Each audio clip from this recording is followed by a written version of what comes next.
Thank you. Good morning, ladies and gentlemen. I declare open the third plenary meeting of the General Conference, which will be devoted to the general policy debate. Before we start with the national statements, I wish to inform the delegates that the Bureau held its first meeting this morning, of which I am pleased to give you a short report.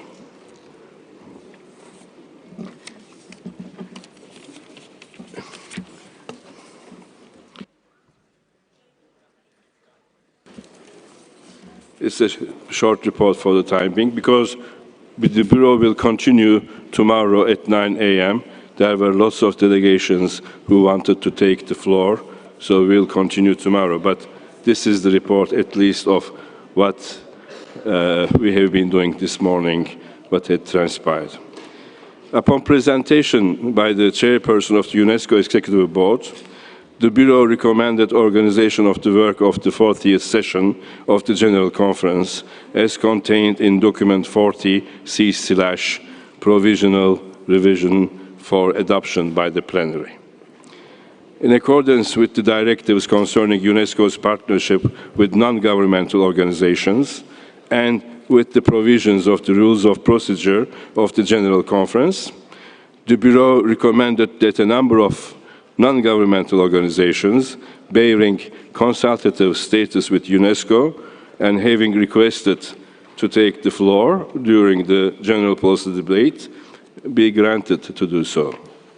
Concerning item 2.1, report of the Director General on the activities of the organization in 2014 to 2017, the Bureau agreed to propose that this item be added to the agenda of the APX Commission for examination of the relevant draft resolution continued in document 40C/3 addendum. The Bureau also decided to recommend that items 10.2, 5.15, 5.19, and 5.25 be added to the agenda of the Legal Committee. The Bureau also suggested that the recommendations of the Executive Board on items for adoption without debate, as contained in 207 Executive Board Decision 27 to paragraph 4, be presented in each commission for possible adoption. One question was put to the Secretariat concerning the need to reflect the most recent decisions of the Executive Board on items on the agenda of this session of the General Conference. Members of the Bureau requested at which plenary meeting the items 7.3, 7.4, and 7.5, that are the constitutional amendments, will be discussed. This debate, as I already told you, was not been able to end at the Bureau, and therefore we will reconvene for a second meeting tomorrow of the Bureau at 9 a.m. in room 10. And now, ladies and gentlemen, let us start with the general policy debate.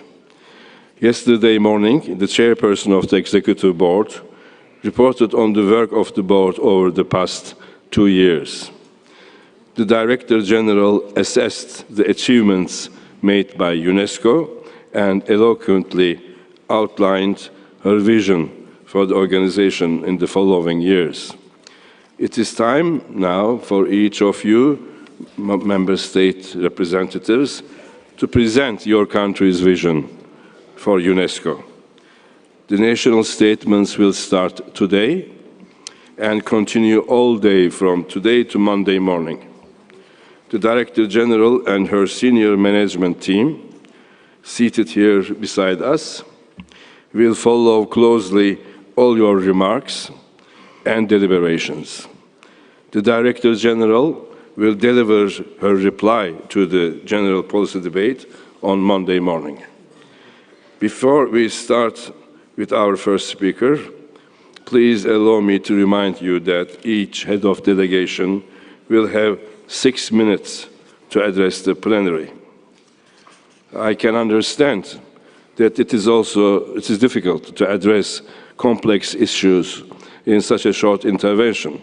I am also fully aware that many of you distinguished ministers and heads of delegation have traveled from afar to share your wisdom and concerns.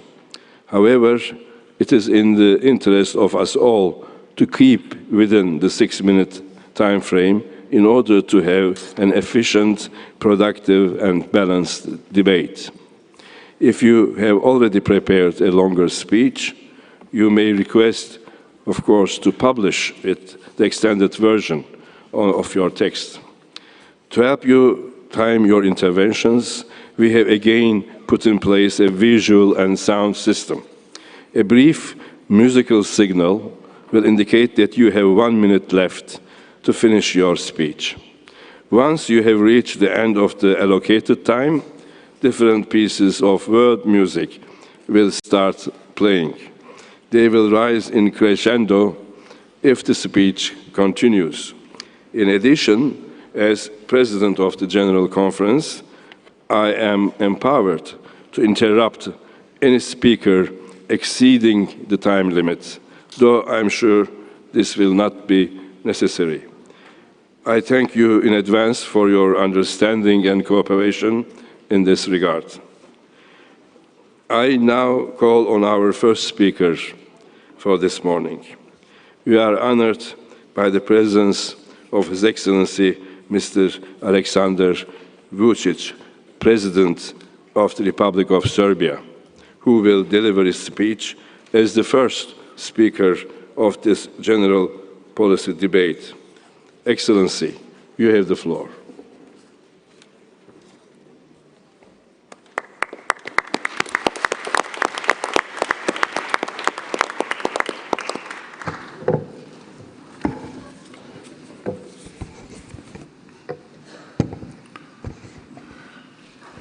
Mr. President of the General Conference, Mr. President of the Executive Board, Madam Director General, Excellencies, ladies and gentlemen.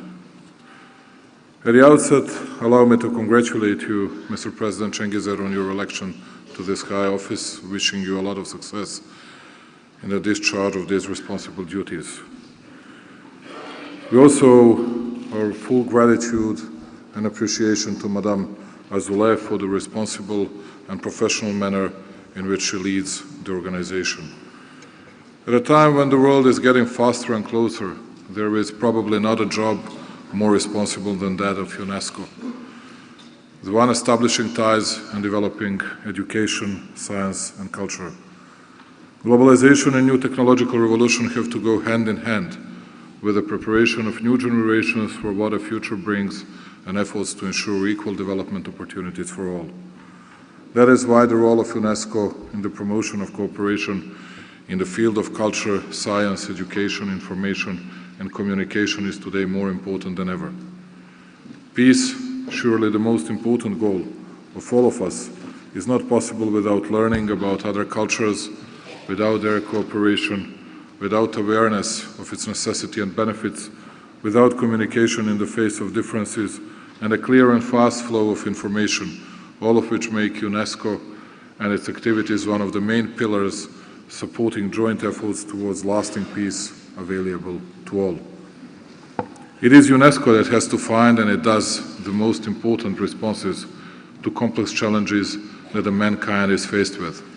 Also, its expertise is of key importance to the implementation of the 2030 Agenda for Sustainable Development, one of major documents, i.e. programs that the United Nations adopted in its history. In view of all of this, it is highly important to successfully implement the process of full depoliticization and strategic transformation of UNESCO, thus fulfilling the prerequisites to revitalize its role and preserve its credibility. Ladies and gentlemen, peaceful intercultural dialogue, understanding, tolerance, and cultural exchange in a world of growing global interdependence are vital to preserving international peace and stability. Although it is not set in the agenda as one of goals, we find culture particularly important as it shapes our identity and intertwines all SDGs. Cultural heritage contributes to the identity of our nations, but at the same time it belongs to all mankind. Therefore, special attention should be given to finding appropriate and efficient methods for their protection from all forms of violence and extremism, which is a global threat. Unfortunately, the severe example of Serbia's cultural, historical and spiritual heritage in Kosovo and Metohija is proof how important the role of UNESCO is and its support in the protection and preservation of heritage, particularly at the most critical moments. By inscribing them to the list of World Heritage in Danger, 4 gems of Serbian medieval cultural heritage in Kosovo and Metohija of universal value are preserved: the Dečani Monastery, the Patriarchate of Peć, Monastery Gračanica, and the Church of Our Lady of Ljeviška. But hundreds of sites and monuments are still endangered. Serbian heritage in Kosovo and Metohija is of immeasurable importance, not only for the national identity of Serbia, but also as a part of the treasured European and world heritage that needs additional protection. I would like to underline the consistent adherence of the Republic of Serbia to the UNESCO Constitution and advocacy of an approach based on dialogue and consensus rather than on unilateralism, in the interests of promoting peace and security. The core principles of UNESCO, grounded also in the UN Charter and UNESCO Constitution, need to be fully respected with no exceptions, for only in this way the system of international relations can be improved, as well as international law preserve its universal validity. For this very reason, I would like to stress once again that the Republic of Serbia will continue its commitment against politicization and new divisions and confrontation within UNESCO itself, as was the case 4 years ago in an attempt of international political affirmation of a non-state entity. Republic of Serbia stands ready to contribute constructively and in close cooperation with other UNESCO member states to the promotion and achievement of the organization's noble mission and its full potential towards the lasting peace and universal human prosperity. And what we like the most, let me add at the end of my speech, it's the idea of multilateralism, which is starting to dominate once again in the world, which will mean that not 1 or 2 or 3 big powers will dominate the world. We are witnessing the rise of a small and middle-sized independent and sovereign states and countries, and that's good for the world, that's good for the UNESCO, that's good for the United Nations. At the very end, thank you very much, Madame Azuleh, for your determined approach, for everything you have done so far, for all your plans, particularly on very important issues such as education, AI ethics, and all the others which will shape the world in a different way. Thank you for your great energy, for your terrific enthusiasm, and you can count on Serbia, and we'll do our best to be very supportive and very helpful. Thanks a lot once again. Wish you all the best and have a good day.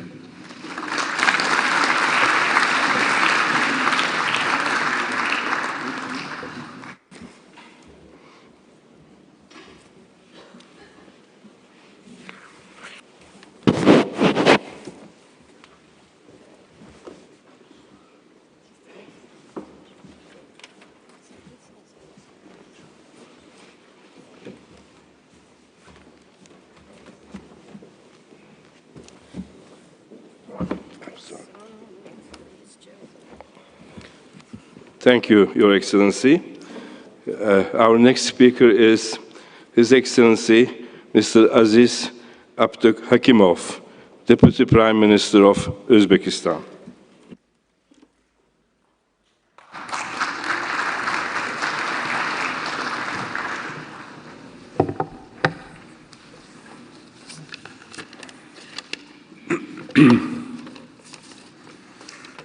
Mr. President of General Conference, Mr. President of Executive Board, Madam Director General, Excellencies, ladies and gentlemen. First of all, I would like to congratulate Mr. Ahmet Altay Cengizer on his assumption of the presidency of the General Conference and to wish him every success in this responsible post. It is a great pleasure to have this opportunity to speak from the tribune of UNESCO General Conference, which is a unique platform to critically evaluate the work done during the last 2 years and jointly develop UNESCO's medium and short-term strategy in the field of its competence. We are very pleased to see a very positive trend in the expansion of cooperation between Uzbekistan and UNESCO. Here I would like to emphasize the visit of President of Uzbekistan to UNESCO headquarters in October 2018, as well as of Madame Adri Ozulay to Uzbekistan in August of this year. The bilateral talks on the highest level have laid the foundation a new era in our cooperation. We introduced a systematic approach and started working closely in the framework of the country program between the government of Uzbekistan and UNESCO. It is particularly important for Uzbekistan to expand cooperation with UNESCO in preserving incomparable cultural and historical heritage of Uzbek people. In this regard, we attach great significance to outcome of 43rd session of the World Heritage Committee in Baku, during which we presented large-scale plans for the preserving of tangible and intangible cultural heritage of Uzbekistan. We also call for the closer cooperation with UNESCO in preparing new sites to include in the World Heritage List and the representative list of the intangible cultural heritage of humanity.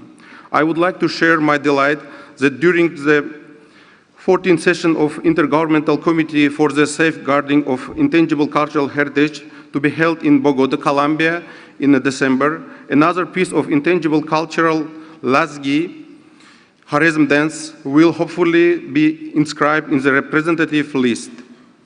In the upcoming years, we are also planning to promote the inclusion of the list of the intangible cultural heritage, the Bakshi art.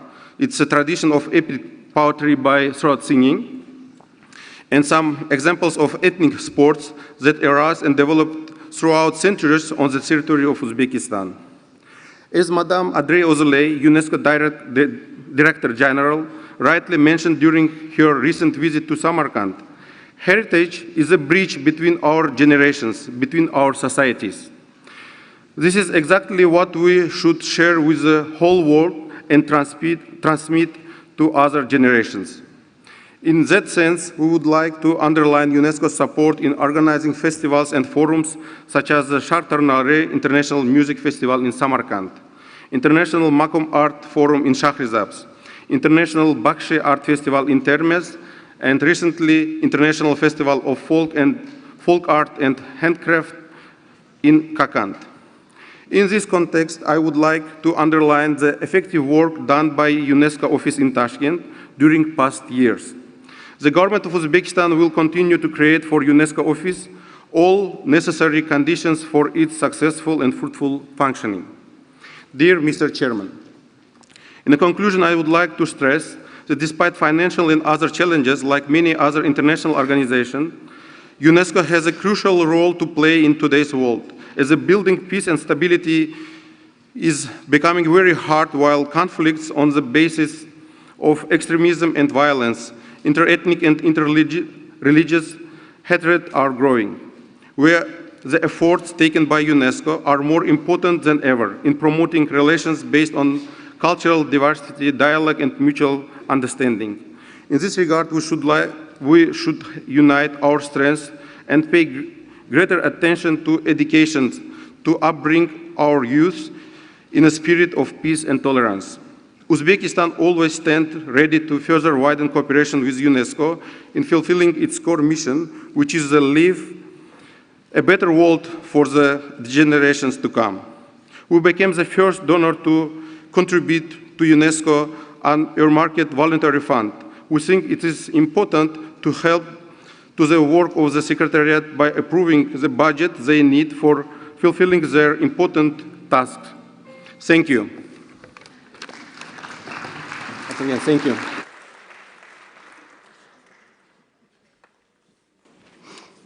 Thank you, Your Excellency. I now invite His Excellency Mr. Sean Richards, Minister of Education, Sports, Youth and Culture, and Deputy Prime Minister of St. Kitts and Nevis.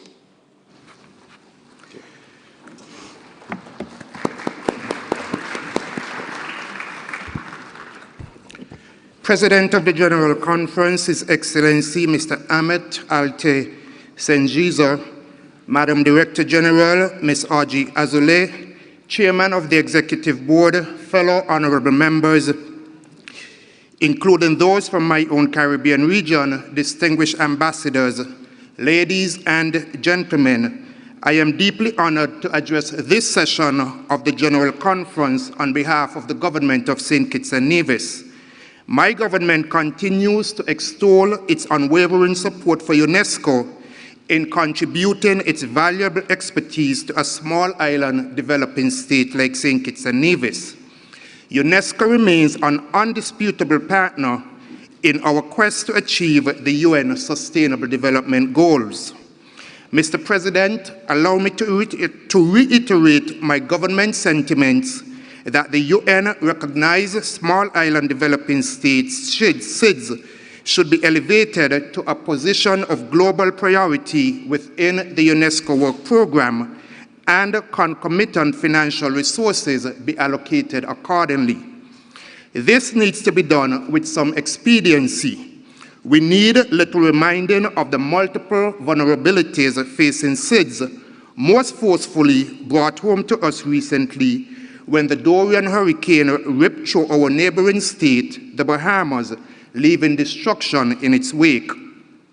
While supporting UNESCO SIDS action plan, a reconfigured and more targeted approach should be pursued going forward in identifying SIDS activity priorities. Given the lack of resources to fully optimize existing levels of activities in the current action plan, despite the laudable efforts of the Secretariat, I urge that attention be given to reducing the complexity of the scope of the action plan to more adequately reflect the unique specificities of SIDS structural vulnerabilities. These vulnerabilities include susceptibility to regularly occurring and more intensified natural disasters resulting from environmental degradation and climate change, limited economies of scale, geographical remoteness, as well as limitations on natural, human, and technical resource bases, and attendant high indebtedness. One critical area in need of heightened UNESCO SIDS policy development is climate change mitigation and adaptation solutions. But we suffer from inadequate data collection tools for assessment of impacts, identifying key vulnerabilities on the ground, and risk management reduction mechanisms with timely assessments by UNESCO's Intergovernmental Oceanographic Commission Tsunami Warning System. More emphasis should be given to funding data collection tools and concomitant training sessions to enable SIDS to make informed decisions about which climate change measures are appropriate. In short, we look to UNESCO as a major partner in our efforts to adapt and build resilience to the disastrous effects of climate change. In the education policy area, my government remains grateful for UNESCO's penetrating review of St. Kitts and Nevis's education strategy and structures back in 2017. Central to our priorities arising from this review is the ongoing building of a framework for professionalizing teaching staff with UNESCO's input. We now seek the world-leading expertise of UNESCO in addressing other factors that undermine high-quality teaching and learning, including an outdated national curriculum and assessment framework, insufficient policies on quality and safety standards for education and training institutions. Our second priority is young men's access to and active participation in lifelong quality education. My government is fully cognizant that social development cannot occur as long as young people are marginalized, ostracized, or disregarded. Education plays a vital role in social and youth development, but it must proceed hand in hand with developing an education strategy fit for the 21st century that links higher and continuing education with labor market needs. My government welcomes the heightened importance provided by UNESCO in deploying its unique multidisciplinary expertise in science, culture, climate change, education, biodiversity resource preservation, knowledge management, and information for decision-making in addressing the multiplicity of challenges facing SIDS. One area stands out of particular timely importance: UNESCO's International Hydrological Program, which is actively providing St. Kitts and Nevis with policy advice and tools to address our challenges in developing a sustainable water strategy. Small island vulnerability factors are directly affected by limited fresh water, both ground and surface water resources, due to rising sea levels, climate variability, and change. Given that SIDS are encircled by marine water, saltwater intrusion into groundwater resources has become a problem of some magnitude. Distinguished President, members, colleagues, we face multidimensional challenges across the world, from global warming to massive displacement of communities fleeing wars, famine, and social upheaval, from soaring inequality to hugely damaging financial shocks. Amidst this, we see the gradual disengagement of major powers from regional and multilateral institutions, accompanied by general demise of the multilateral consensus-building framework. These were the very foundations on which UNESCO was constructed in 1945. Mr. President, as we enter the third year of UNESCO's new leadership, my government wishes to express its gratitude to Her Excellency, Ms. Audrey Azoulay, for her support for small islands and our collective desire to see a more manageable and focused SIDS action plan fit for purpose. Thank you for your kind consideration.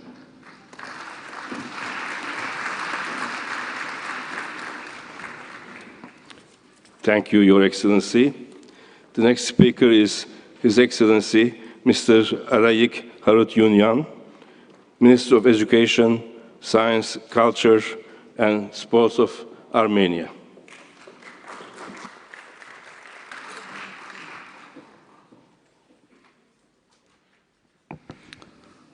Mr. President of General Conference, Mr. Chair of the Executive Board, Madam Director General, Excellencies, distinguished guests.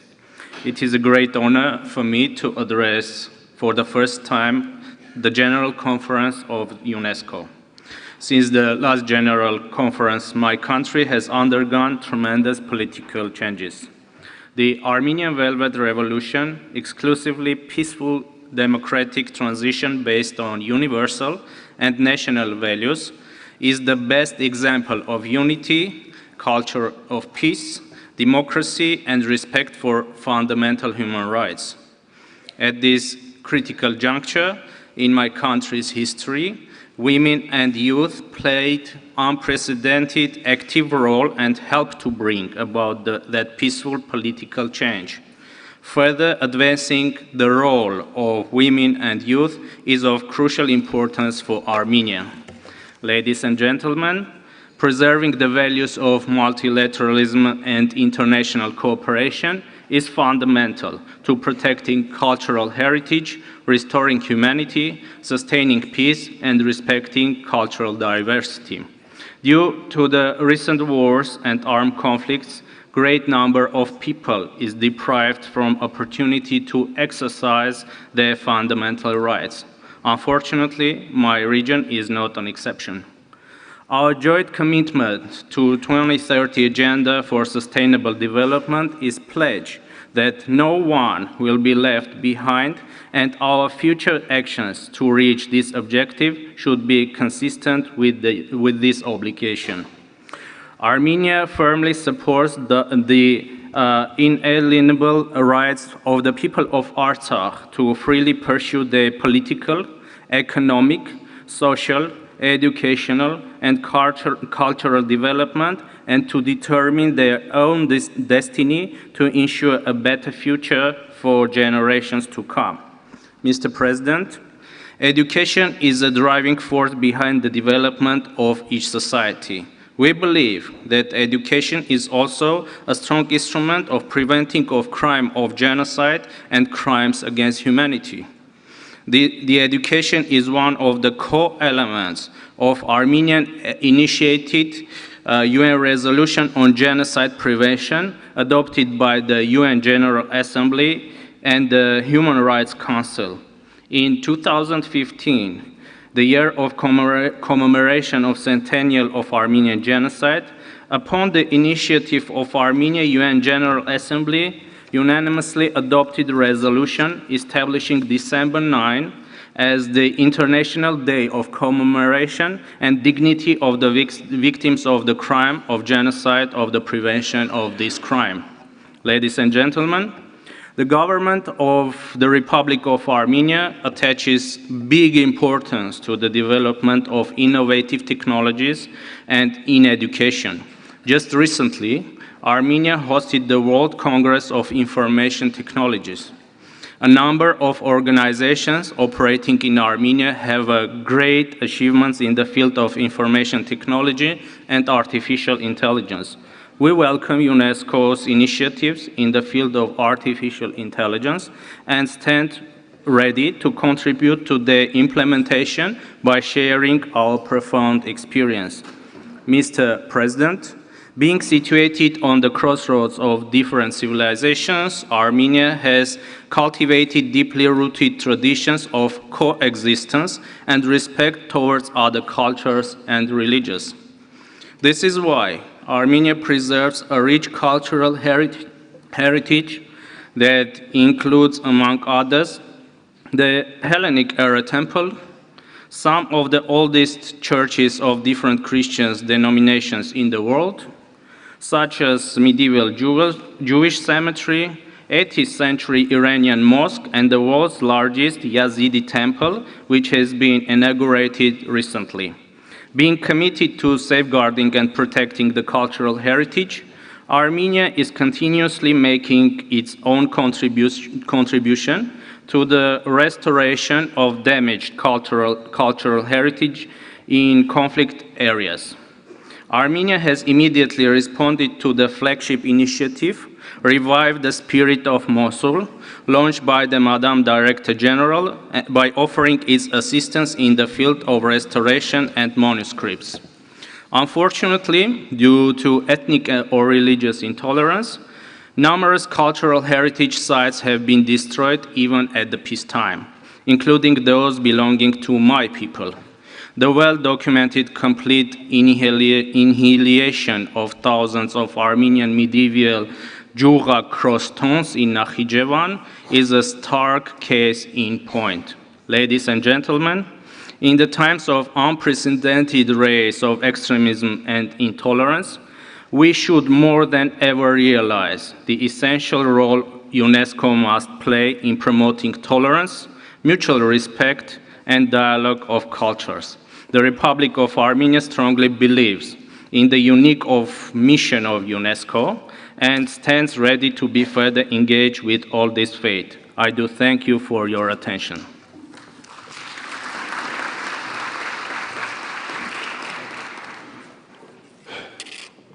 Thank you, Your Excellency. The next speaker on my list is His Excellency Professor Laurent Serge Etundi Ngoa, Minister of Basic Education of Cameroon.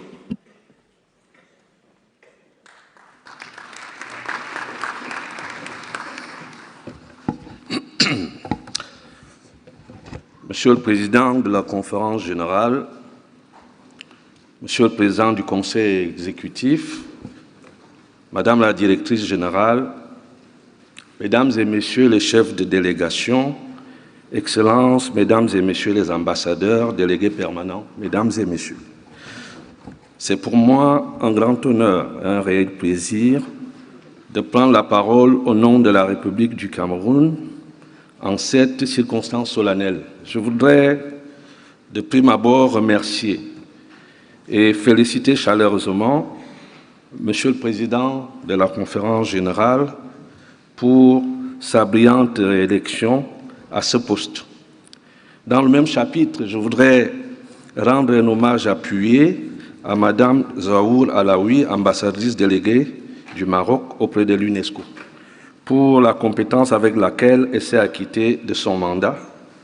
Sa présence constante à toutes les rencontres organisées au siège de l'organisation a été la preuve de son engagement profond pour la cause de l'UNESCO.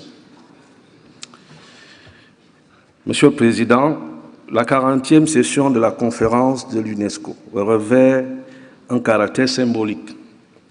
Elle se situe au terme du premier biennum du sceau de la transformation stratégique mise en œuvre par Madame la Directrice Générale, Madame Audrey Azoulay.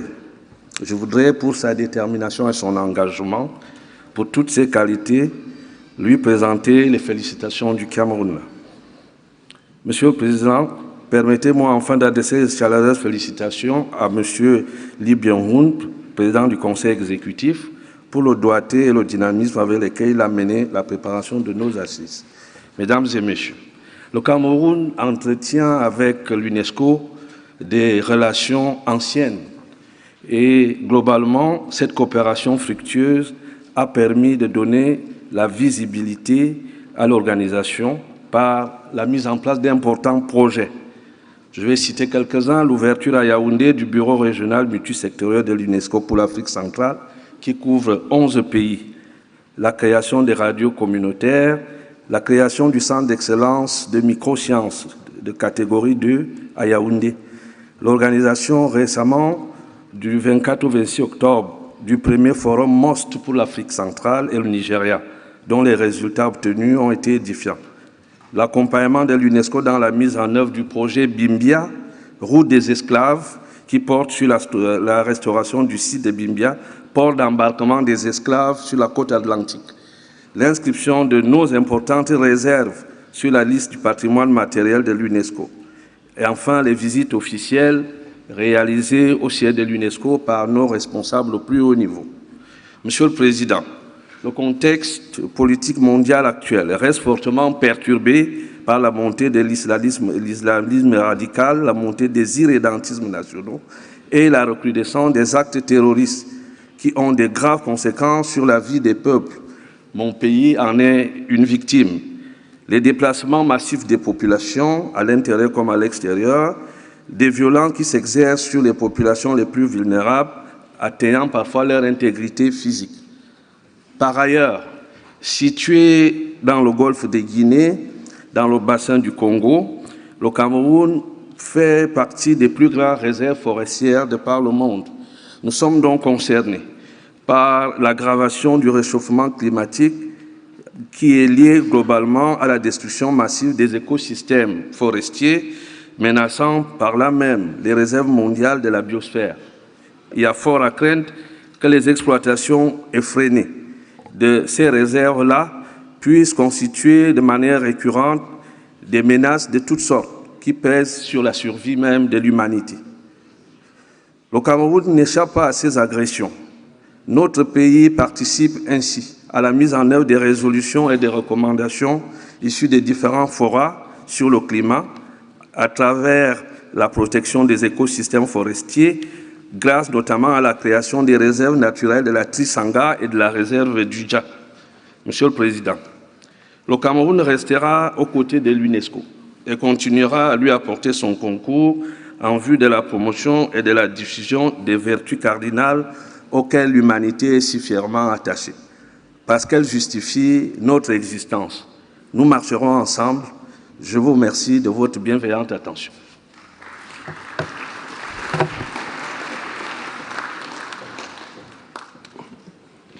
Thank you, Your Excellency.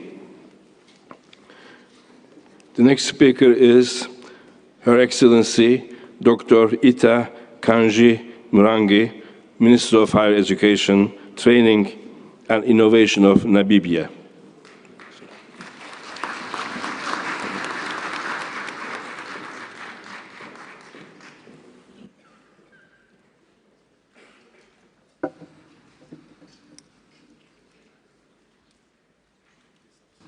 President of the 40th session of the General Conference, Ambassador Ahmed Altay Singiza, Director General of UNESCO, Ms. Audrey Osley, esteemed colleague ministers and heads of delegations, distinguished delegates, ladies and gentlemen. Namibia congratulates you, Ambassador Singiza, on your election as the president of this section of the General Session of the General Conference. Namibia pledges its full support and commits to working with you during your tenure. The delegation further commends the Director General for her superb leadership of UNESCO, demonstrated by her invaluable contributions to Agenda 2030 and the ongoing UNESCO strategic transformation agenda. We strongly believe in a UNESCO that is well aligned to its identified strategic fields of competence, to supporting and strengthening international solidarity, and advancing the cause of global thematic areas that solidify UNESCO's mandate and Agenda 2030. Mr. President, humanity faces many social challenges. Akin to other countries, Namibia faces the scourge of climate change. As a nation, we experienced the most devastating drought in more than 30 years, which has negatively affected human and animal welfare. This drought has heightened the problem of water scarcity in the country and the need for advocacy and education on environmental sustainability. In spite of the current situation, through you, Director General, Namibia thanks UNESCO for its contribution of $40,000 to our National Drought Emergency Fund. We also wish to thank many of the member states who provided moral and material support to us during these difficult and trying times. The existing UNESCO chair on hydrology and the water sector at the Namibian University of Science and Technology, which is aimed at advancing research to mitigate the impact of climate change, is a step in the right direction for many arid areas of the world. The UNESCO chair is also linked to the work of Global Priority Africa, with the objective of strengthening Africa's science structures and augmenting pertinent training in research and capacity building. Furthermore, the evidence-based work of the International Hydrological Program is a welcome drive within the fold of UNESCO. This is the only intergovernmental platform dealing with water science and capacity building in the United Nations systems. And Namibia supports the proposal to establish an intergenerational observatory of water for peace.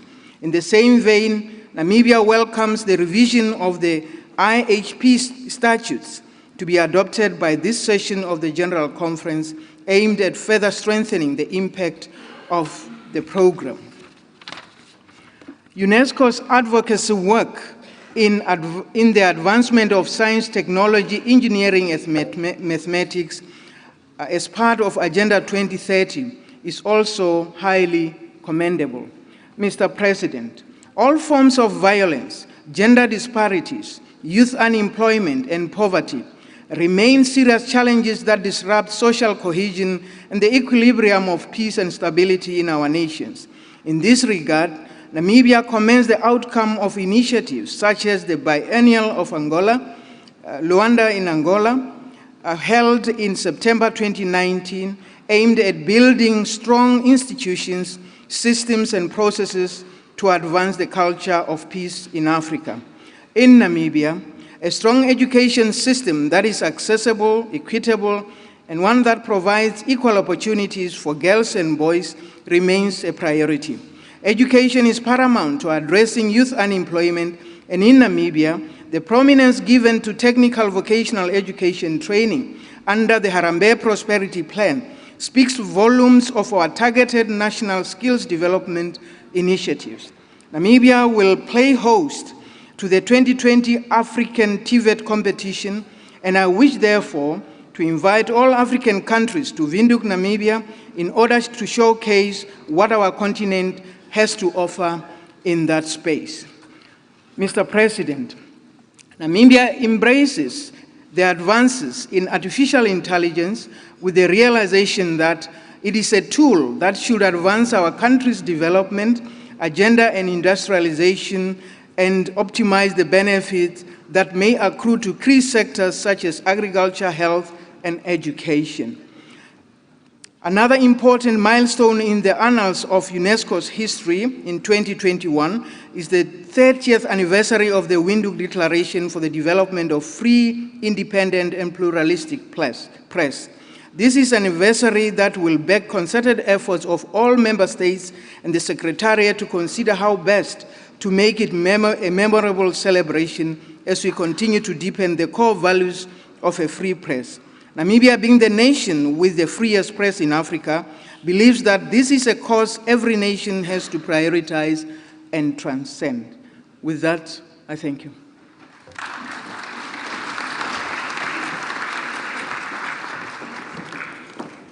Thank you, Madam. I now invite His Excellency, Mr. Mustafa Mohamed Mahmoud, Minister of National Education and Vocational Training of Djibouti. Bismillah ar-Rahman ar-Rahim. Alhamdulillah Rabbil Alameen. Salatu wassalam ala Rasulullah sallallahu alayhi wa sallam. Monsieur le Président de la Conférence Générale, Monsieur le Président du Conseil exécutif, Madame la Directrice Générale, Excellences, Mesdames et Messieurs, Assalamu alaikum wa rahmatullahi wa barakatuh. Monsieur le Président, permettez-moi en premier lieu de vous adresser les chaleureuses félicitations de la délégation djiboutienne pour votre brillante élection à la présidence de la 40e session de la Conférence Générale de l'UNESCO et de féliciter les organisateurs de ce grand événement de la famille UNESCO, qui est bien sûr la Conférence Générale, avec à sa tête Madame la Directrice Générale Audrey Azoulay. Mesdames et Messieurs, cette rencontre constitue à chaque fois pour les participants l'occasion de réaffirmer notre engagement constant et déterminé pour un monde plus apaisé où les hommes, bien sûr grand H, vivent en harmonie. C'est aussi une occasion d'échanger, de revitaliser notre volonté d'impacter positivement les individus en faveur, bien sûr, d'un monde plus prospère, plus juste et plus durable, et c'est bien sûr en passant par une éducation qui prône une culture humaniste et scientifique et qui répond bien sûr aux impératifs du monde et ceux de l'avenir. Je tiens à saluer ici le processus ambitieux de la transformation stratégique engagée par la directrice générale lors de sa prise de fonction en 2017. L'école processus a été, comme vous le savez, approuvée à l'unanimité par les pays membres et soutenue pleinement par la République de Djibouti. Nous avons foi en la réforme engagée dans l'objectif, bien sûr, de faire face aux différents défis que traverse l'UNESCO et nous croyons fermement qu'elle contribuera indéniablement au renforcement des programmes mis en place en faveur du continent, notamment la question transversale Priorité Afrique. Notre organisation, l'UNESCO, notre maison commune est en convalescence, mais nous sommes confiants, bien sûr, que sous la houlette, Inch'Allah, de la directrice générale, nous arriverons à surmonter ensemble les obstacles entravant notre chemin et à remédier à toute difficulté rencontrée. Cependant, il nous faut être très vigilants de ne pas ébranler les fondations de notre organisation en introduisant bien sûr des changements structurels qui risqueraient d'être bien sûr contre-productifs. À notre humble avis, le temps est à la préservation des petits gains et à la consolidation des acquis afin que notre organisation retrouve son équilibre. Et c'est en ce sens que nous devrions toujours trouver un consensus sur toutes les décisions majeures à prendre. Il importe de souligner également que notre organisation a besoin de l'appui financier et budgétaire de ses États membres afin, bien sûr, de mener à bien sa mission. Et cela est d'autant plus nécessaire que la volonté des instances internationales est de placer l'éducation au cœur de l'agenda mondial dans le cadre du programme de développement durable de l'horizon 2020. On ne dira jamais assez combien l'éducation et la formation sont déterminantes pour transformer la vie des femmes et des hommes, et cela est d'autant plus vrai que dans ce monde, on proie bien sûr à des changements si rapides que seule une éducation solide et ancrée dans son contexte est susceptible bien sûr d'apporter les réponses adéquates à ces défis dont les contours restent parfois insaisissables. Pour la terre d'échange et de rencontres qu'est mon pays, la République de Djibouti, Notre survie est contributeur, bien sûr, des valeurs de tolérance, de dialogue, de respect de l'autre et de la cohésion dans la diversité. Ainsi, nous sommes donnés les moyens de traduire en actes les principes fondamentaux de l'UNESCO, qui épousent parfaitement notre vision de l'offre éducative et convaincus que nous sommes du pouvoir de transformation de l'éducation.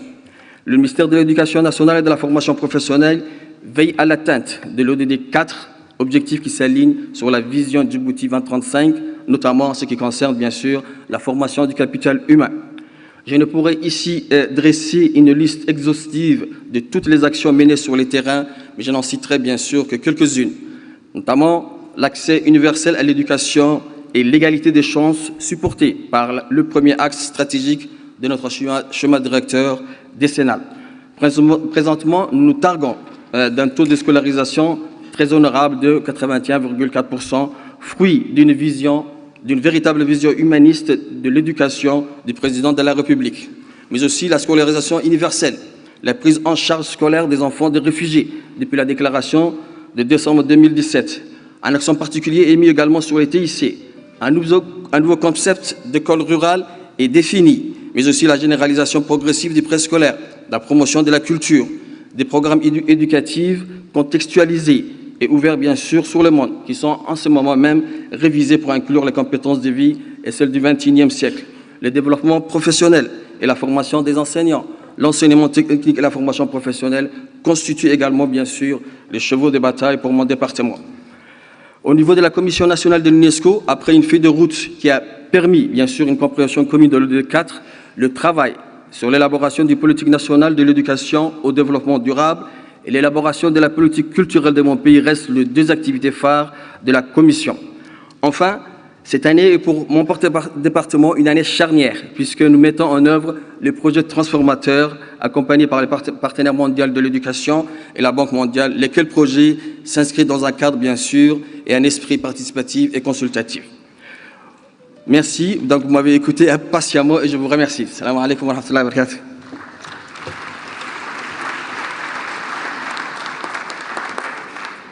Thank you very much, Your Excellency.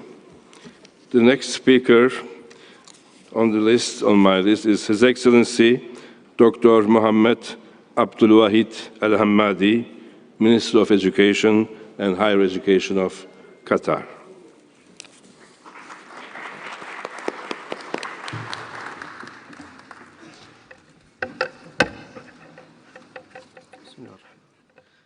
سعادة رئيس المؤتمر العام، سعادة رئيس المجلس التنفيذي، سعادة المديرة العامة لليونسكو، أصحاب السعادة، السيدات والسادة، اسمحوا لي في بداية كلمتي أن أتقدم بالأصالة عن نفسي ونيابة عن وفد دولة قطر بالتهنئة لسعادة السيد التاي سنجزر رئيس المؤتمر العام بمناسبة انتخابه رئيساً لهذه الدورة، متمنياً له كل التوفيق والنجاح في إدارة أعمال هذا المؤتمر. كما أعرب عن خالص شكري وتقديري للسيدة زهور علوي رئيس المؤتمر العام السابق، وإلى رئيس المجلس التنفيذي وأعضائه على جهودهم في الدورة السابقة.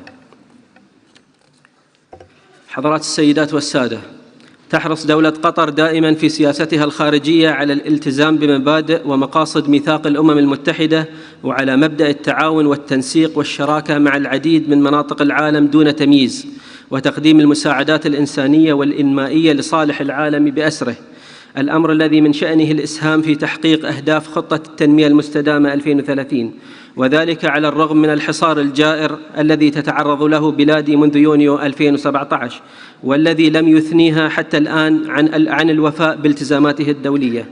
ولا يفوتني أن أشير في عجالة إلى بعض تلك المساهمات التي أعلنت عنها دولة قطر.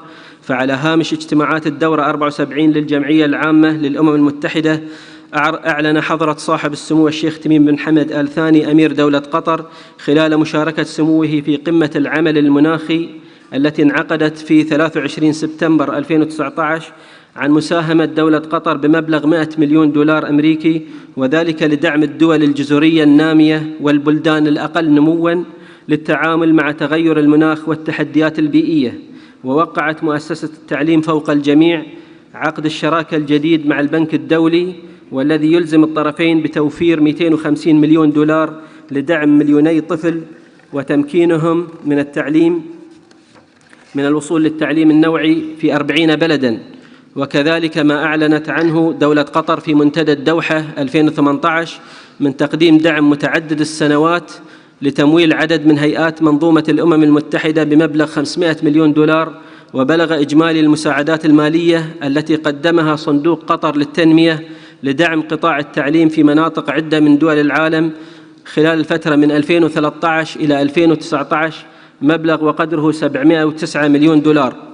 حضرات السيدات والسادة، إن دولة قطر تؤمن إيماناً راسخاً بأن التعليم حق إنساني ومطلب أساسي لتحقيق الديمقراطية والتنمية المستدامة، لذا فقد بادرنا باتخاذ كافة الإجراءات والتدابير لتنفيذ الخطة الاستراتيجية الثانية لقطاع التعليم والتدريب بالدولة للفترة من 2018 إلى 2022 المنبثقة من رؤية قطر 2030، والتي تتوافق مع الأهداف التنموية وغايات الهدف الرابع والمؤشرات العالمية للتعليم. ويسعدني هنا أن أشير إلى جانب من التقدم الذي أحرزته دولة قطر تجاه بلوغ غايات الهدف الرابع، والذي يتمثل في ارتفاع معدلات الالتحاق بالتعليم الابتدائي والمساواة الكاملة بين الجنسين في التعليم العام، وكذلك إنشاء مدارس تخصصية للطلبة ذوي اضطراب التوحد والإعاقة الذهنية. وفي إطار تعليم التكنولوجيا والعلوم والهندسة والرياضيات تم افتتاح مدارس العلوم والتكنولوجيا STEM، بالإضافة إلى إدراج مهارات التعلم مدى الحياة والمهارات الحياتية في المناهج الدراسية. وضمن جهود تطوير المناهج التعليمية في دولة قطر، فقد راعينا في إعداده أن يكون وفق مبادرات اليونسكو لدعم السلام من خلال التعليم، وأن يعزز القيم والكفايات العامة الهادفة إلى تخريج الطالب الذي يحترم الاختلاف ويتقبل الآخر ويتفهم ركائز المواطنة العالمية، وينبذ التعصب والعنف والإرهاب والغلو الفكري، ويحترم التعددية والتنوع الثقافي، ويتبنى ثقافة الحوار والتسامح، ويحترم حقوق الإنسان. وعلى مستوى التعليم العالي تم افتتاح فروع لجامعات عالمية في الدوحة، بالإضافة إلى الكليات والجامعات الوطنية لتلبية احتياجات سوق العمل القطري ولدعم وتعزيز البحث العلمي والابتكار. وفي مجال الثقافة والتراث، حرصت دولة قطر منذ وقت مبكر على الاهتمام بالتنوع الثقافي وحوار الثقافات والحضارات والأديان. وانطلاقاً من كونها عضواً في اللجنة الدولية الحكومية لاتفاقية حماية وتعزيز تنوع أشكال التعبير الثقافي في منظمة اليونسكو، فقد قدمت قطر دعماً مالياً لبرنامج اليونسكو لصندوق الطوارئ للتراث العالمي مقداره 4 ملايين دولار، واستضافت العديد من المؤتمرات والمنتديات الدولية حول الحوار بين الثقافات والحضارات. وتجسيداً لتوصية اليونسكو بشأن حماية وتعزيز المتاحف ومجموعات التحف وتنوعها والدور الذي تؤديه في المجتمع، فإن المتحف الوطني الجديد يقدم تجربة تفاعلية ترصد تطور الحياة في دولة قطر والعالم، وتؤكد مدى اهتمام الدولة بالإرث الثقافي من خلال تحفة معمارية على شكل وردة الصحراء الصخرية.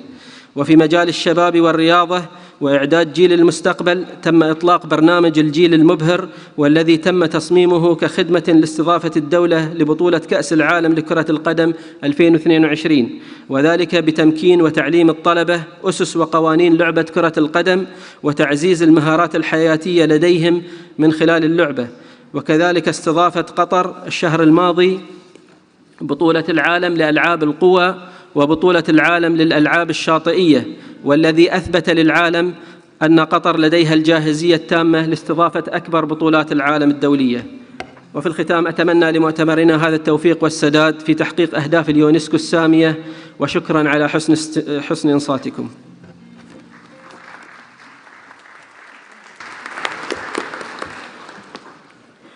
Thank you very much, Your Excellency. The next speaker is His Excellency Mr. Hatem Ben Salem, Minister of Education of Tunisia.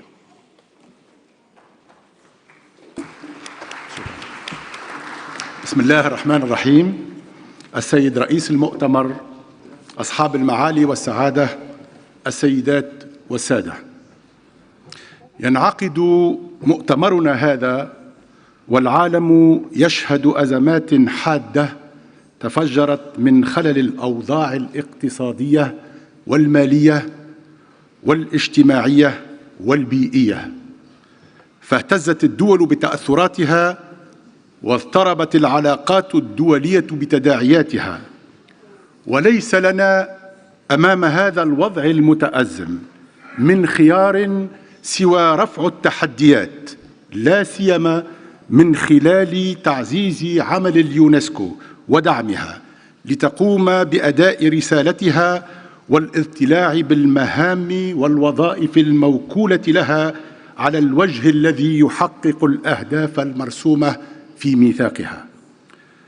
والمتمعن في مشروع برنامج ميزانية المنظمة لعامي 2020-2021 يتبين له أن مجالات عمل اليونسكو النابعة من أصالة روح القيم التي أسست لدستورها تمثل خطوة جديدة وفرصة هامة أمام المجتمع الدولي لتدارك الأوضاع من أجل تحقيق التعليم الجيد للجميع وبناء مجتمع المعرفة وجعل البعد الثقافي مكوناً أساسياً للتنمية الشاملة والمستدامة وربط تطوير العلوم والتكنولوجيات بمتطلبات التنمية. ولهذا السبب بالذات نعبر اليوم عن دعمنا للسيدة أندري أزولي المديرة العامة في مساعيها الإصلاحية الرائدة. السيد الرئيس، سيداتي سادتي، إن ضمان التعليم الجيد المنصف والشامل للجميع وتعزيز فرص التعلم مدى الحياة الذي أجمع عليه المجتمع الدولي نعتبره من هنا فصاعدا أساس كل فعل إنساني مستقبلي، فالتربية منذ الطفولة المبكرة إلى أواخر العمر تشكل الدافع المحوري للتنمية المستدامة بأبعادها الاقتصادية والاجتماعية. وقد حرصت تونس على الانخراط الفعلي في هذا التوجه العالمي، حيث عملت على الموائمة بين غايات الهدف الرابع والأهداف الاستراتيجية لمخططها الوطني للتربية 2016-2020 من خلال التشريعات الوطنية التي تدعم الحق في التعليم الجيد والمجاني للجميع، وبادرت ببعث المنتدى الوطني لمتابعة تنفيذ الهدف الرابع للتنمية المستدامة، وهو عبارة على هيئة تفكير استراتيجي ومختبر لمتابعة الجانب التنفيذي. سيداتي سادتي، يعتبر الاستثمار في العلوم والتكنولوجيا مقوما هاما في دفع التنمية الاقتصادية والتقدم الاجتماعي، ونحن ندعم برامج اليونسكو الرامية إلى النهوض بالبحث العلمي وتقليص الفجوة العلمية والرقمية بين الدول وترويج أفضل الممارسات لمساعدة الدول الأعضاء على إحكام الربط بين تملك المعارف العلمية وتقاسمها وربطها بمتطلبات التنمية المستدامة وتعبئة العلوم والتكنولوجيات لدعم الأهداف الإنمائية الوطنية. ولا شك أن استراتيجية عمل اليونسكو في مجال الاتصال والمعلومات الرامية إلى سد الفجوة الرقمية تشكل مقوما أساسيا في التقدم وتطوير الأوضاع في الدول الأعضاء. وإن بلادي الجمهورية التونسية التي تطمح إلى مواصلة الانخراط في هذا التوجه تشيد بأهمية دور كل من البرنامج الدولي لتنمية الاتصال وبرنامج المعلومات للجميع في تنسيق الجهود بين الدول الأعضاء وتعزيز الاستفادة من وسائل الاتصال وإتاحة المعلومات للجميع. إن الأوضاع الصعبة التي تسود العالم في الظرف الراهن أدت إلى تعطش الشعوب إلى العيش في بيئات آمنة ومزدهرة، ونحن مدعوون اليوم أكثر من أي زمن مضى إلى التضامن ضد الفكر التطرفي، سواء كان ذلك في المجال الديني أو الإيديولوجي المتسبب في هذه المآسي البشرية الصارخة. ولا شك أن منظمة اليونسكو تمثل أفضل بيت نتقاسم فيه الخبرة ونضع البرامج المشتركة التي تسهم في الحفاظ على الأمن والسلم الدوليين. وفي هذا المقام لا بد من التعبير عن مساندة تونس الكاملة لقضية الشعب الفلسطيني وطموحه لبناء دولة ذات سيادة تمكن أبناءها من حقوقهم المشروعة، وفي مقدمتها الحق في التعليم الذي يشهد اليوم انتهاكات ليس لها مثيل في تاريخ البشرية المعاصر يجب الوقوف ضدها بكل قوة وحزم. وفي الختام أجدد الشكر والتقدير لمعالي المديرة العامة على المجهودات المبذولة، معبراً عن استعدادنا الدائم لخدمة التعاون الفكري الدولي في إطار ما تنجزه اليونسكو من مبادرات لبناء مجتمع إنساني قادر على تحقيق السلم المبني على أساس التضامن الفكري والمعنوي بين بني البشر كما جاء في ميثاقها. شكراً على حسن الإصغاء، والسلام عليكم ورحمة الله وبركاته.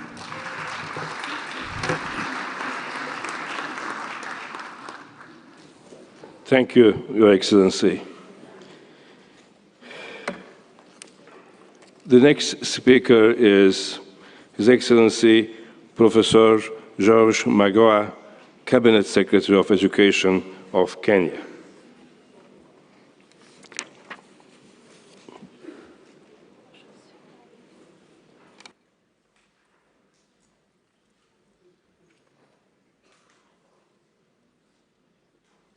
Mr. President, Madam Director General, Excellencies, ladies and gentlemen.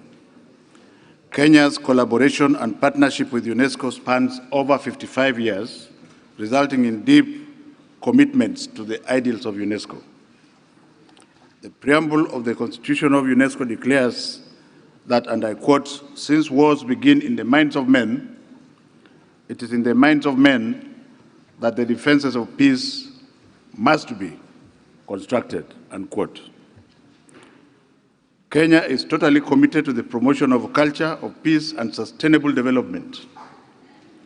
Ladies and gentlemen, it is against this background that Kenya has presented its candidature for the non-permanent seats to the United Nations Security Council for the period of 2021-2022.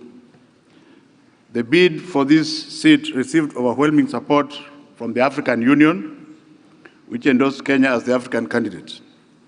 Excellencies, ladies and gentlemen, we welcome the initiatives undertaken under Global Priority Africa and gender equality and the increased budgetary proposal made by the UNESCO Director General in support of Priority Africa.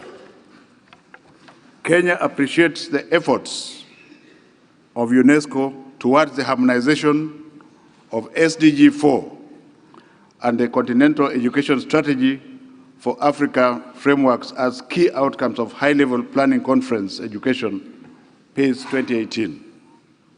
Kenya is totally committed to working closely with UNESCO to take forward the comments made by the Nairobi Declaration and call for action for Education 2018. Kenya is honored to be part of the Global Action Plan GAP for the Education for Sustainable Development and looks forward to the second phase of this initiative.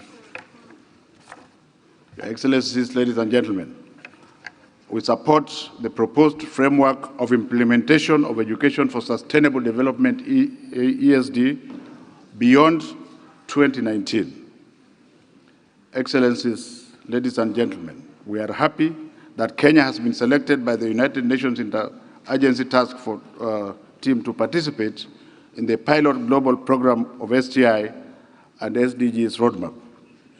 We will strengthen science, technology, and innovation bridge the skill to supply and demand gap through increased expenditure, provision of bursaries, establishment of model STEM secondary schools, and implementation of mentorship programs to cultivate STEM interest in learners at the younger age.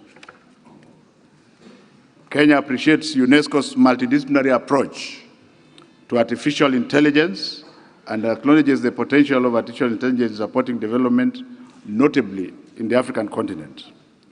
We welcome the organization of the sub-regional meetings and stand ready to support and contribute to this important process. Your Excellencies, ladies and gentlemen, Kenya fully subscribes to the importance of biosphere reserves, geoparks, and World Heritage Sites as learning sites for sustainable development. We welcome the approval of extension of Malindi Watamu Biosphere Reserves to complete the Arabuko Sokoke Forest. Kenya also appreciates the role of the International Hydrological Program in supporting member states achieve SDG 6 on water and sanitation. The vital role of the ocean for the future of humanity is enshrined in SDG 14. Consequently, Kenya and Portugal will be co-hosting the second United Nations Ocean Conference in 2020, June in Lisbon. We warmly welcome you to the side event organized together with the Intergovernmental Oceanic Commission tomorrow, 14th of November, 2019. Excellencies, ladies and gentlemen, involvement of young people is critical to the implementation of Agenda 2030 and the United Nations 2030 Youth Strategy. Kenya continues to support efforts to foster youth participation in the design and delivery of UNESCO's programs. As part of youth mobilization in Kenya, Kenya is actively revitalizing the creative industries, mapping buildings, capacities, and in the promotion of intangible heritage and exploring new pathways for protection and valorization of natural heritage. We remain deeply committed to UNESCO's mandate in the promotion of ethics and values related to physical education and clean sports. Kenya has established a vibrant anti-doping agency. In this regard, Kenya is keen to host the next International Conference of Ministers and senior officials responsible for physical education and sports, MINEPS. I thank you.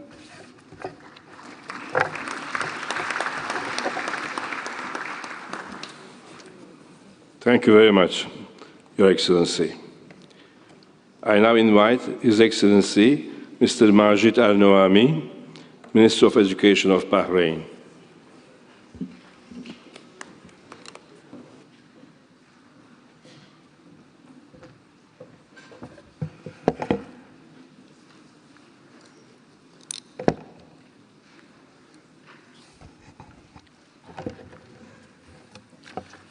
بسم الله الرحمن الرحيم. معالي رئيس المؤتمر العام، رئيس المجلس التنفيذي، المديرة العامة للمنظمة، أصحاب السعادة، السيدات والسادة، السلام عليكم ورحمة الله وبركاته. يسعدني في البداية أن أهني معالي رئيس المؤتمر العام بالثقة التي حظي بها من قبل الدول الأعضاء باختياره رئيسا للمؤتمر العام في دورته ال40. ويسرني أيضاً أن أشكر بكل معاني التقدير رئيسة المؤتمر العام السابق معالي زهور العلوي للجهود المثمرة التي بذلتها.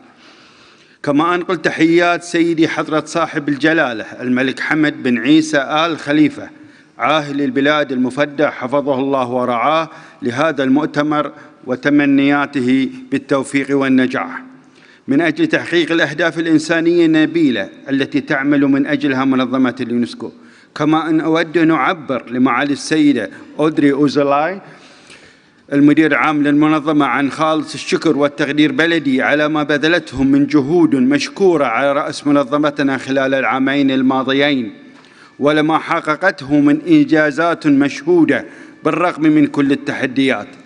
الحضور الكرام، اليوم نجتمع مجددا في رحاب اليونسكو في هذه المرحلة الانتقالية المهمة من تاريخ المنظمة، والتي نحتاج فيها إلى مزيد من التعاون والتضامن والشراكة بين دولنا لمواجهة التحديات العديدة التي تواجه عالمنا ومنظمتنا في الوقت نفسه، التي تتعرض إلى مزيد من الضغوط بسبب الصعوبات المالية والتوترات التي تجتاح العالم وباتت تمس حق الإنسان في الحياة والحق في الحصول على الصحة والتعليم في ظل استمرار الحروب ومواجهة الهجرة واللجوء، وما يزيد الحاجة للعناية بالتربية في منظورها الإنساني.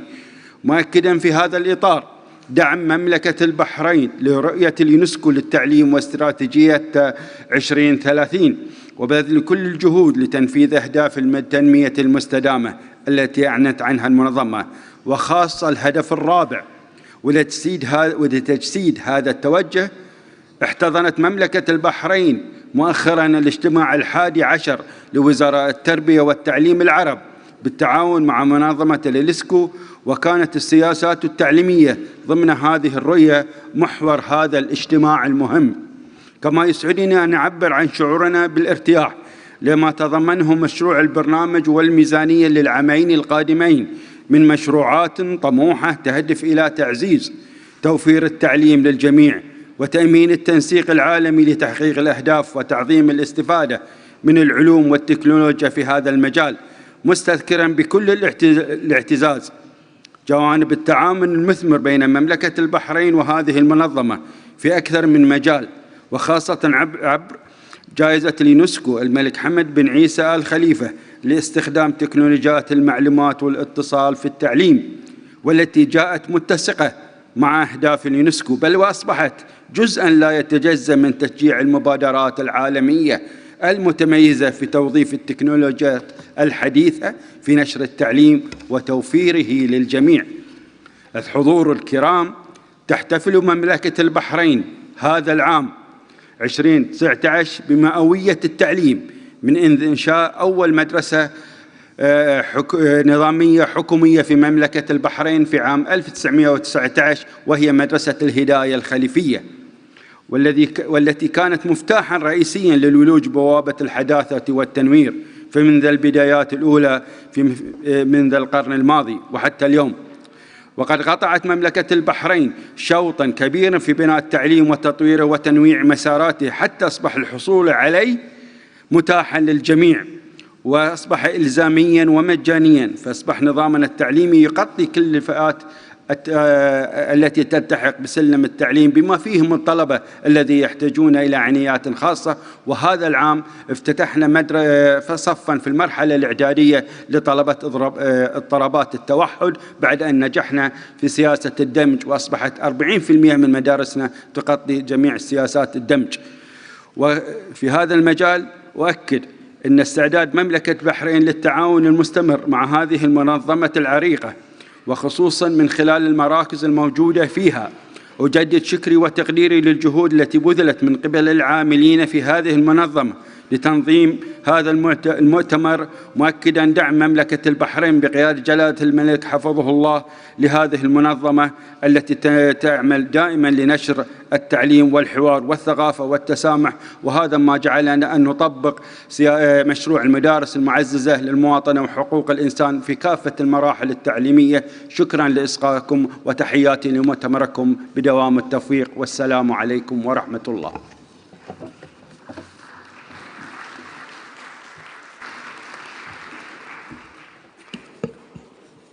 Thank you very much, Your Excellency. The next speaker on my list is Her Excellency Mrs. Magdalena Gawin, Under-Secretary of State at the Ministry of Culture and National Heritage of Poland. Thank you.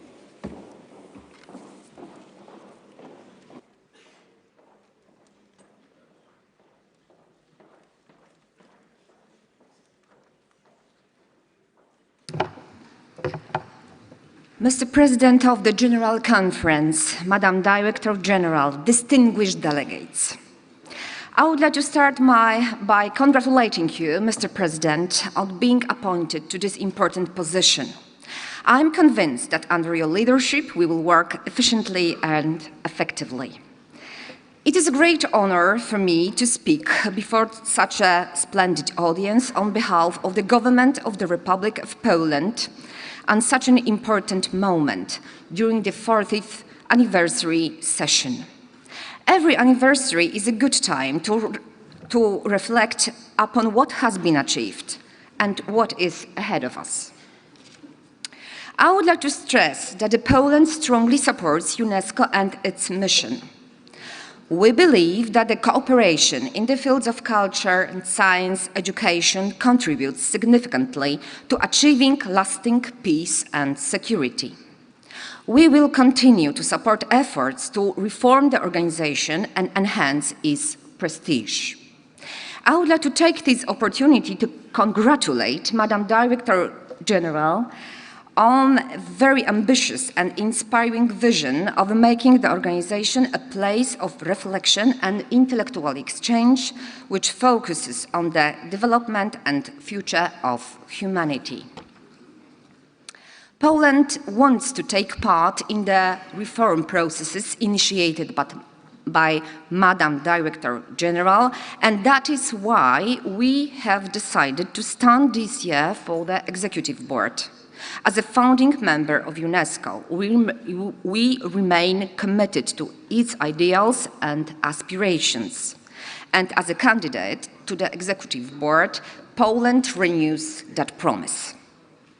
Ladies and gentlemen, UNESCO has to address a number of challenges, including those brought about by advances in science and technology, in particular digital technologies.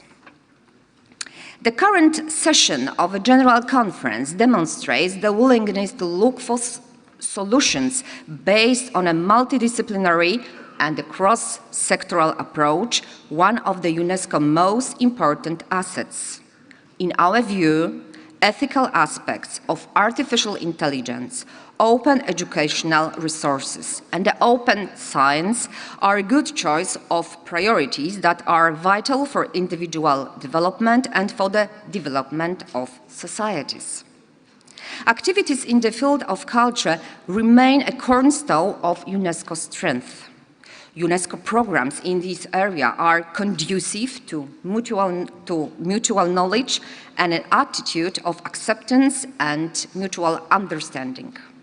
We are increasingly aware of the fact that the heritage is a vehicle of identity and memory for societies, and that the identity and memory are essential for building the future.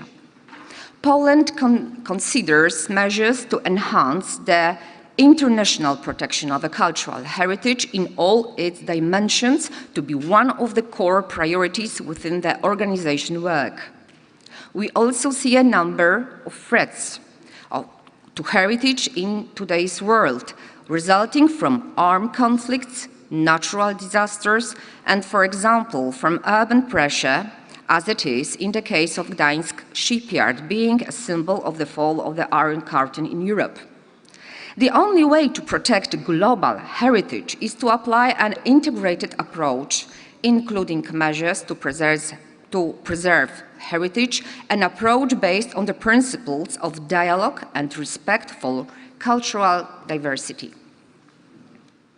The Warsaw Recommendation on Recovery and Reconstruction of a Cultural Heritage is an example of this comprehensive approach, put forward in May 2018 and subsequently endorsed by the World Heritage Committee. Warsaw Recommendation set universal guiding principles for the recovery and reconstruction, encompassing documentation, risk management plan, and sustainability. For years, Poland has been involved in rescuing cultural heritage across the world. We are ready to share our experience with an international community, as an example, with the expertise and work recently established in the International Center for Training and Research on Cultural Heritage under threat in Wrocław. Poland attaches great importance to inter-religious and intercultural dialogue as a means of preventing conflict and building mutual trust and respect among the nations. We highly value that the UNESCO initiative revived the spirit of Mosul, and we intend to continue supporting it. Talking about the heritage, I would like to express my hope that the Memory of the World program for sustainable preservation and dissemination of documentary heritage to save the collective memory of societies, cultures, and civilizations will soon become operational again.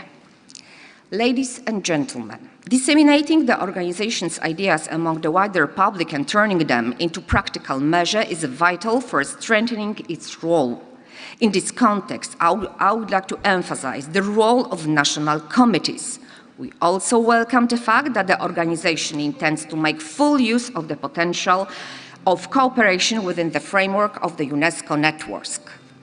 Distinguished delegates, let me end by stressing that we share the view that the dialogue and the search for consensus are UNESCO fundamental values. I am confident that the collaboration based on these values will allow us to achieve all the organizational priorities and successfully strengthen its effectiveness. Thank you very much for your attention.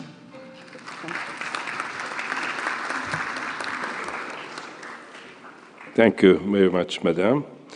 The next speaker on our list is His Excellency Mr. Jan Jambon, Minister-President of the Government of Flanders and a Flemish Minister of Culture of Belgium.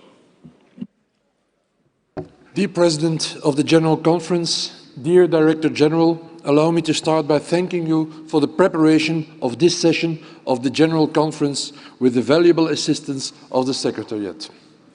Excellencies, ladies and gentlemen, the world currently copes with a wide array of global challenges, ranging from armed conflicts, violent extremism and migration pressures, to the increasing impact of climate change, trade wars and digitalization, affecting our societies and our economies.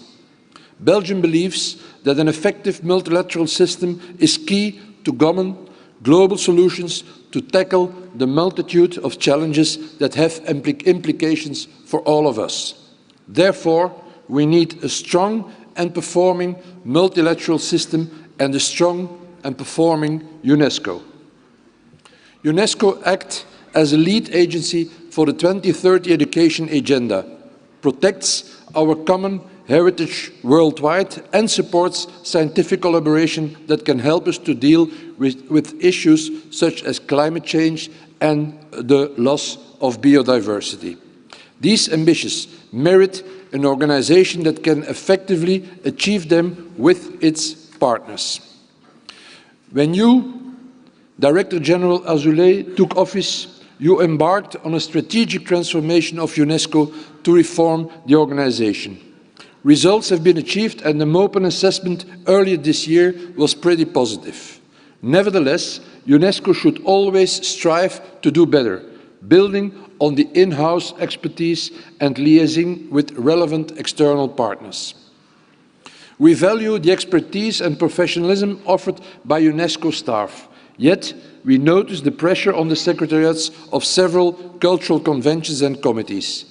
It is essential to maintain strong expertise within the Secretariat in order to ensure UNESCO's credibility and performance. A deepened synergy and collaboration between the many conventions, programs and initiatives within and across the different sectors could help to alleviate some of the pressure. We are happy to assist UNESCO and support the work of UNESCO by allocating extra budgetary resources. Last May, the Government of Flanders and UNESCO signed an updated trust fund agreement for the support of UNESCO's work in the field of sciences, which has been going strong for 20 years. We aim to dedicate new financial resources to a selection of projects that is currently under evaluation in the areas of ocean science, freshwater management, biodiversity conservation and earth sciences. Ladies and gentlemen, we are convinced that science and innovation can contribute greatly to the global challenges such as climate change. Yet, technological progress itself is also a transformative power that demands our attention. We consider the integration of ethical aspects in artificial intelligence application and technology from the design phase onwards as very important. Therefore, we welcome the proposal for a standard-setting instrument on the ethics of artificial intelligence. Nevertheless, we would like to warn against a one-regulation-fits-all approach.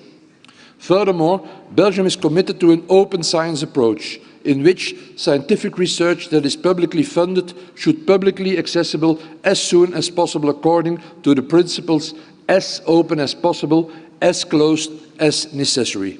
We look forward to a new standard-setting instrument by UNESCO on open science along those principles.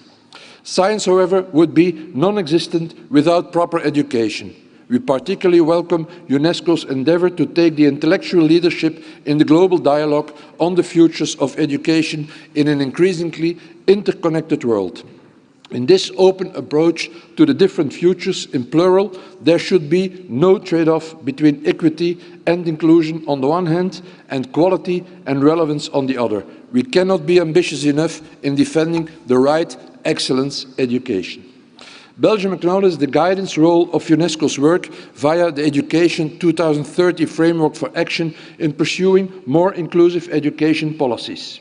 This was certainly illustrated at the Global Education Meeting which our country hosted in December last year.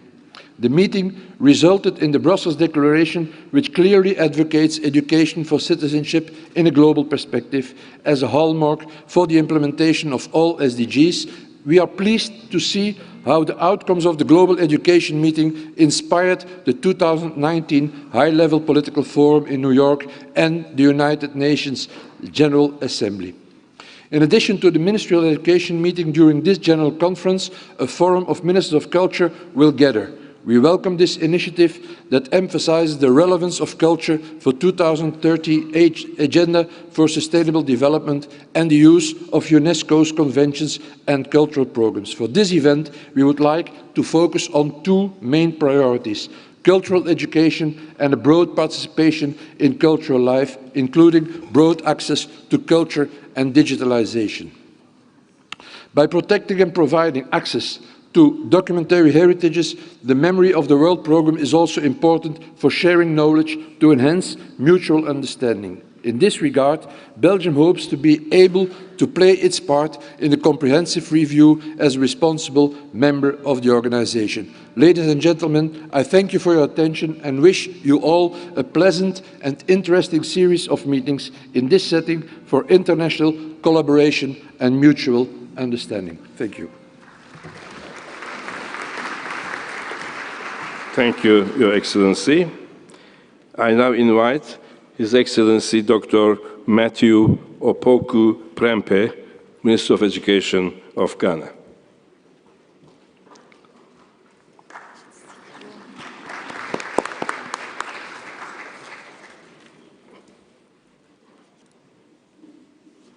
President of the General Conference, Chairman of the Executive Board, Director General of UNESCO, Excellencies, distinguished delegates, ladies and gentlemen. It gives me much pleasure to have this opportunity to address the 40th General Conference of UNESCO. Ghana congratulates you on your election as President of the 40th session. We wish you a successful tenure of office and assure you of our support. Mr. President, Ghana believes that the 40th General Conference presents a good opportunity for UNESCO to deploy its unique experience and expertise as a multilateral agency for our common good. UNESCO's added value lies in its ability to address complex challenges in an interdisciplinary manner. In that context, Mr. President, we urge UNESCO to continue its work on artificial intelligence, universal access to information and scientific knowledge, promotion of knowledge systems and diversity of cultural expressions, women and girls' education, as well as education of other vulnerable groups in society. Furthermore, as a global promoter of peace, UNESCO needs to reimagine how the ICTs, and in particular the internet, could be harnessed to create knowledge societies and address violent extremism in all its forms. Mr. President, it is time for UNESCO to unleash the transformative power inherent in education, the sciences, and culture to secure a better world for humankind.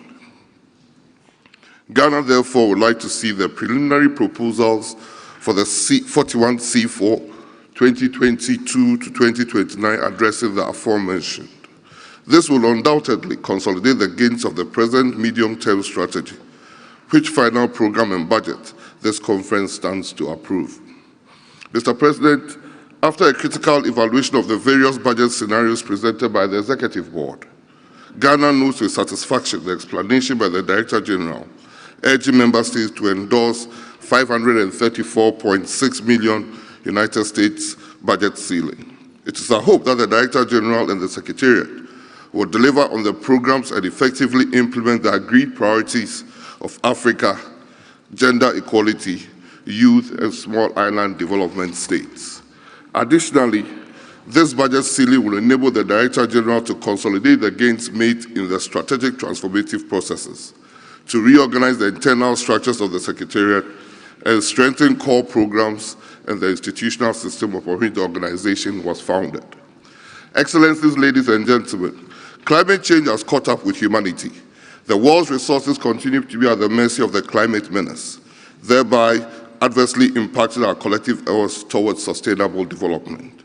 Let us not forget, Mr. President, that it is a shared responsibility to reverse the negative impact of climate change by doing things differently in today's world of technological innovation.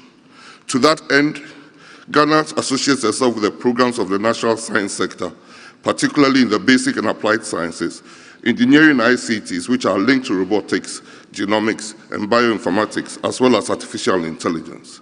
We avail ourselves to UNESCO programs in these areas. Mr. President, the government of Ghana finds it expedient to support UNESCO's actions in education in the Africa region. By this, on the occasion of the 40th General Conference on UNESCO, Ghana is proposing to upgrade to a Category 2 status the Institute of Educational Planning and Administration of the University of Cape Coast of Ghana. The IEPA intends to expand its work of educational planning and research, policy formulation, and training for educational leadership to the West Africa region and beyond. The government of Ghana will contribute a total of $3.4 million United States dollars annually towards the operation of both the proposed IEAPA Center and AIMS Ghana Category 2 Institute. We call on all member states to support this important initiative, which will transform educational planning and address human resource system needs of Africa. Allow me to express Ghana's appreciation to UNESCO, the government of Norway, and partners for ongoing support to make critical intervention on teacher targets through the Norwegian Teacher Initiative project. Ghana hopes for an outcome of a comprehensive national teacher policy document based upon the UNESCO benchmarks. Mr. President, Ghana appreciates the joint advisory mission that was taken to examine the impact of the Elmina Bay project on outstanding universal value of the Elmina Castle. Following the report, Government Ghana has taken steps to address the issues raised on these international properties, which are dear to UNESCO. Indeed, in the 25th anniversary of the UNESCO Slave Route project, the significance of these forts and castles particularly, with respect to education on the transatlantic slave trade and contemporary slavery, cannot be overemphasized. His Excellency the President, Nana Dankwa Akufo-Addo, declared this year as the year of return to commemorate the 400th anniversary of the arrival of the first African slaves in the English colony of Jamestown. We are grateful to the Director General for the support in the celebration of the year of return. Beyond the year of return, Ghana has put in place concrete measures to consolidate the gains and achievements made in 2019. In conclusion, let me finally inform you that Ghana is vying for a seat on the Executive Board, as well as the Councils of Man and Biosphere and Information for All programs. At the coming elections of the General Conference, we call on all member states to support our candidature bid.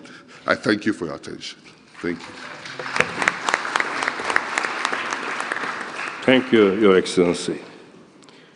The next speaker is Her Excellency Dr. Dipu Moni, Minister of Education of Bangladesh. Madam.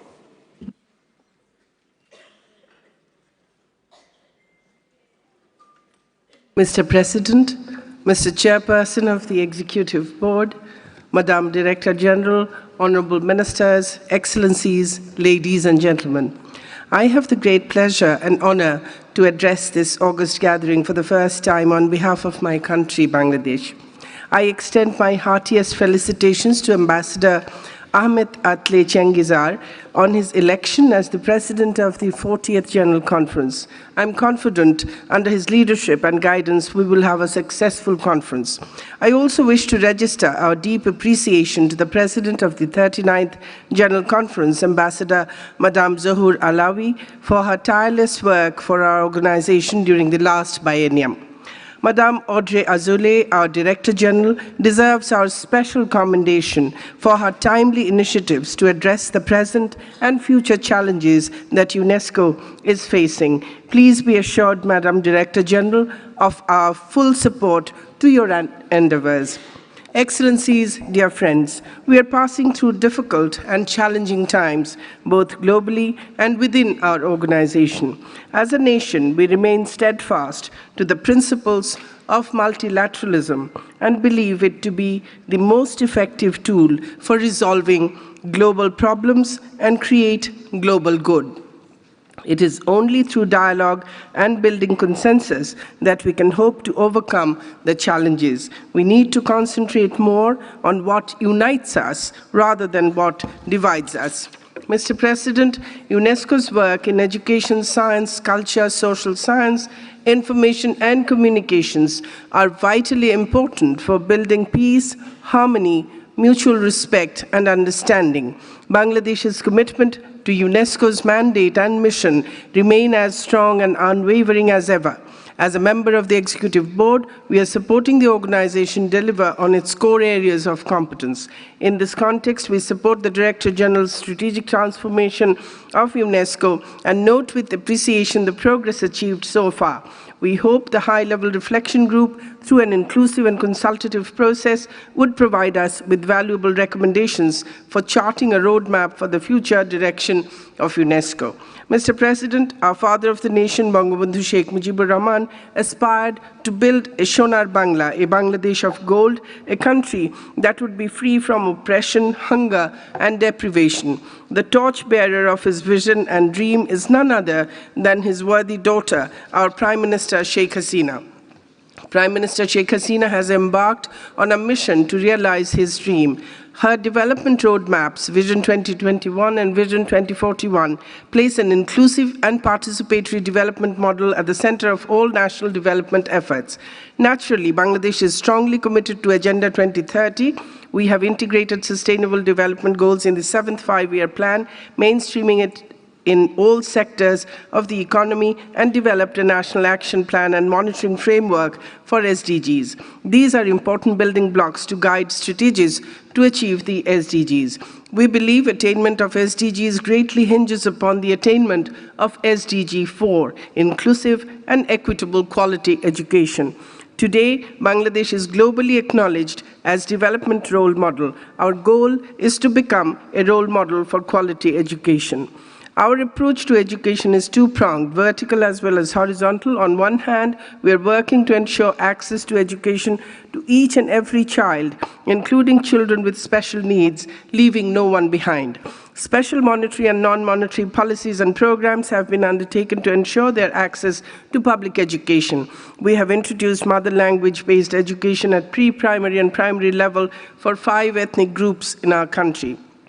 On the other hand, our aim is to equip our children with the knowledge, skill, training, and education to prepare them for the future world of work, improving the quality of education with emphasis on learning to learn and acquiring soft skills through e-learning and enhancing the quality of teachers are our major priorities. We have introduced digital curriculum to reach 1.73 million primary school students and launched the Digital Primary Education Project, under which more than 500 model primary schools will be set up across the country. In 2018-2019, we set up 370 ICT learning centers in 64 districts of the country. Our children will now be using computers from their first year of school, even in the remotest corners of the country. Bangladesh deeply appreciates the official launching of UNESCO's global initiative on the futures of education. With the advent of new technologies, including artificial intelligence, big data and machine learning, launching of UNESCO's global initiative on the futures of education is most timely, and we commend UNESCO for this initiative.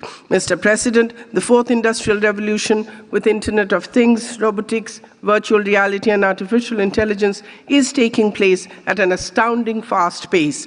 It would have an unparalleled and disruptive impact on our societies and could fundamentally transform the way we think, live, and work. The existing legal and social protection systems are unable to keep up with the new emerging technologies. In this context, we acknowledge UNESCO's multidisciplinary approach to AI, as well as its global ethical implications for peace, cultural diversity, gender equality, and sustainable development. And we commend UNESCO initiative to develop a standard-setting instrument on the ethics of artificial intelligence.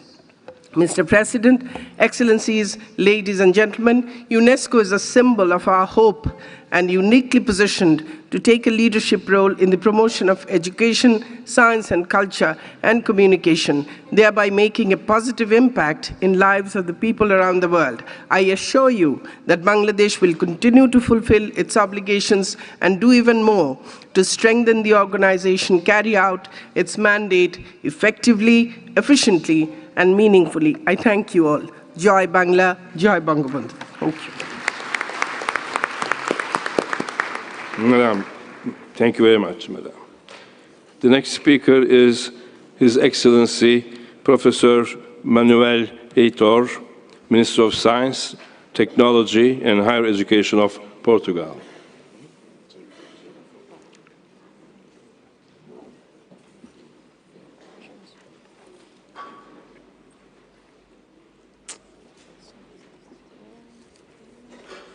Senhor Presidente, Senhora Diretora-Geral, caras e caros colegas, minhas senhoras e meus senhores, a apropriação social do conhecimento convoca hoje todas as nossas sociedades.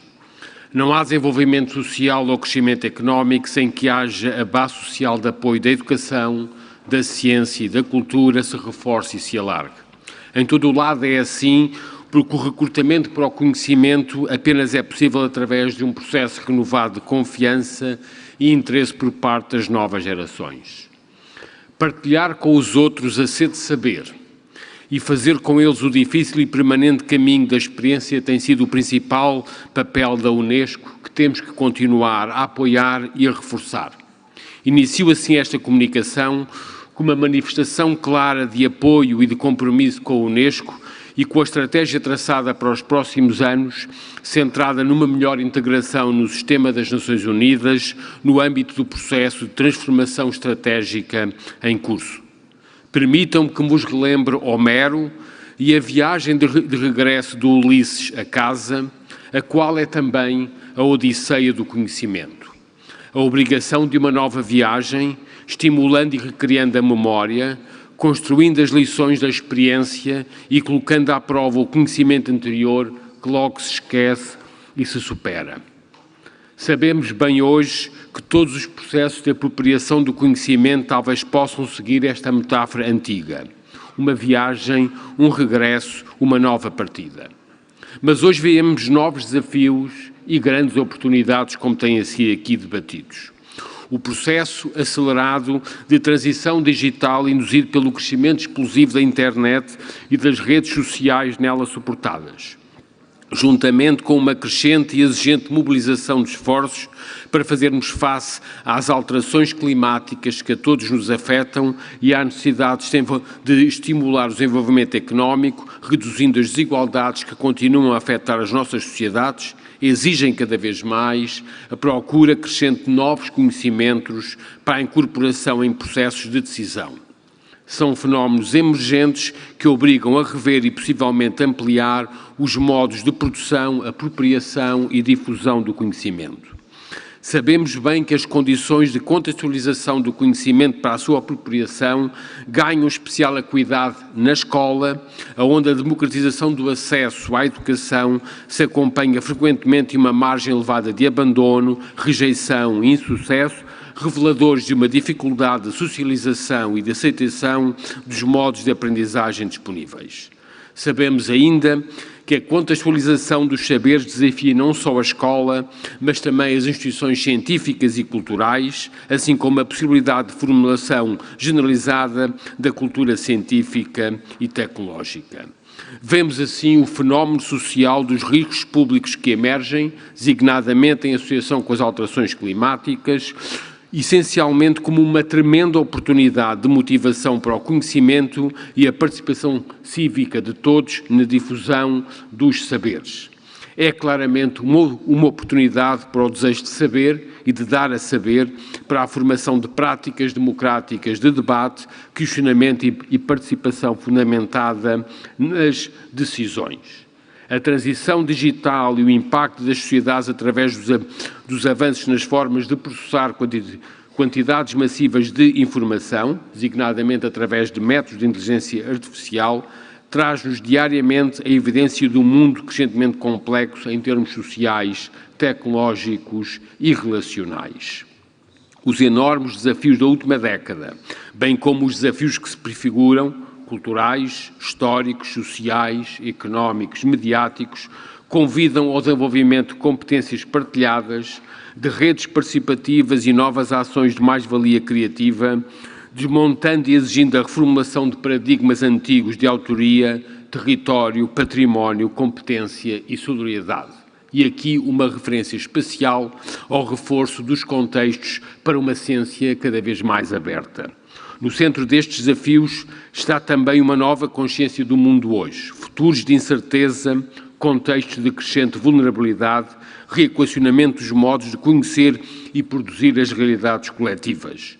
Num aparente paradoxo, estes territórios projetivos de incerteza e estas comunidades vulneráveis poderão vir a ser a chave para o emergir de um tecido social mais saudável.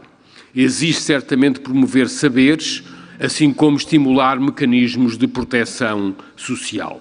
Foi neste sentido que Portugal está fortemente empenhado na dinamização do Centro para a Formação Avançada de Cientistas de Língua Portuguesa, um centro estabelecido sob os auspícios da UNESCO.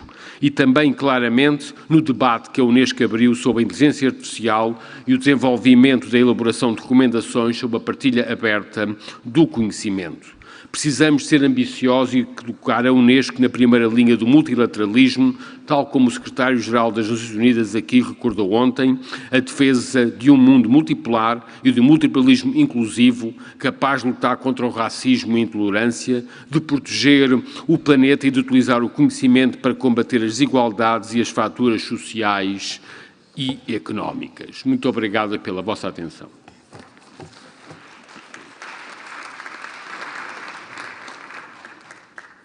Thank you, Your Excellency. I now invite His Excellency, Mr. Abdullahi Goda Bare, Minister of Education, Culture and Higher Education of Somalia. Bismillah ar-Rahman ar-Rahim. Assalamu alaikum a todos.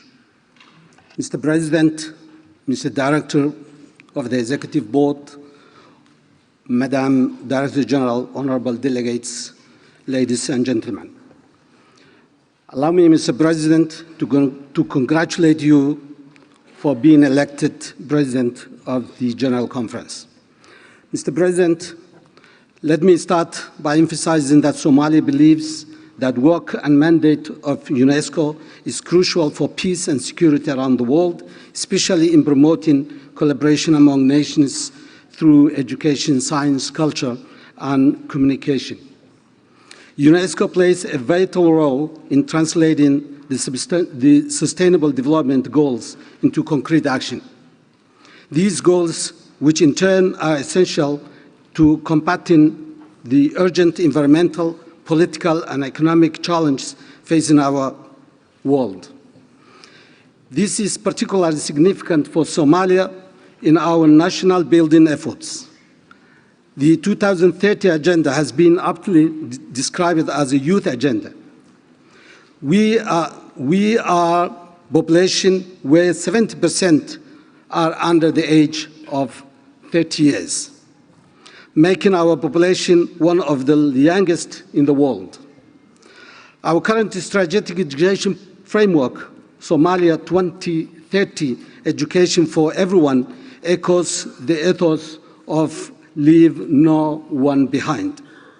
Today, our country has the world's lowest enrollment rate for primary school-aged children. What this means in real terms is that millions of our children and young people are in desperate need for educational support. We have chosen to start from a belief in future filled with opportunities, a future where, with the right education and skills, our country can find new routes of growth built on human capital. The Ministry of Education, Culture and Higher Education of Somalia affirms that the implementation of Somalia 2030 Education for Everyone priority programs directly corresponds to the accomplishment of SDG 4 and its targets. Mr. President, we believe that the first step in the right direction starts with a quality education. Our ministry has been working intensely across key areas in education in Somalia to ensure the delivery of good and adequate education for all. These key areas are access to education, the quality of education, and the supervision of education in both sectors, the private and the public. While our challenges are many, we choose to focus on our potential and achievements we have so far managed to accomplish these goals. In this regard, UNESCO remains an invaluable asset in providing technical guidance and best practices for similar projects in context similar to ours. Mr. President, another area we have recently made significant strides in is the culture area. Somalia is facing a great challenge in rebuilding ever facets of nationhood. Currently, we recognize that the culture is an essential component for reconstruction of Somali society, social fabric. The post-conflict restoration of the social, political, and economic structure of Somalia can only be achieved and sustained if there is shared common understanding and interest in what constitutes Somali heritage. It's therefore necessary to reinforce the efforts to rehabilitate a cultural sector in Somalia and enable it to play its role in promoting shared values and dialogue, which both vital and instrumental in building sustainable peace. With this in mind, we have sought to establish a cultural heritage management approach in Somalia. We recognize the importance of our culture and natural heritage in all their facets for our nation's post-conflict reconstruction, and we have made significant progress in this area. I'm pleased to announce that Somalia has re-established its National Commission for UNESCO early this year with the aim of strengthening collaboration with the organization, notably in the field of culture.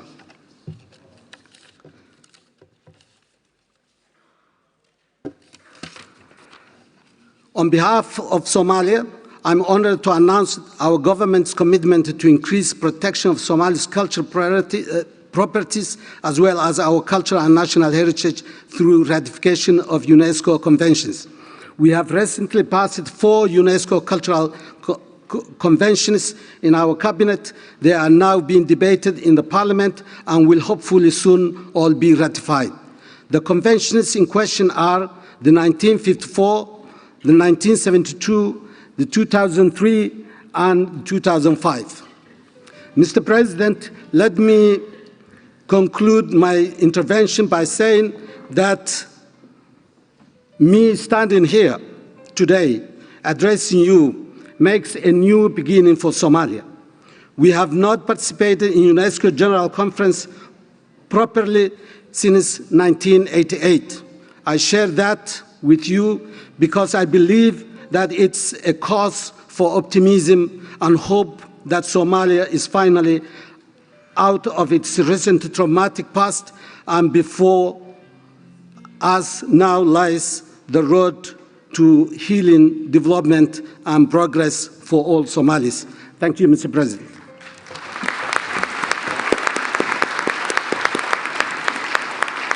Thank you very much, Your Excellency.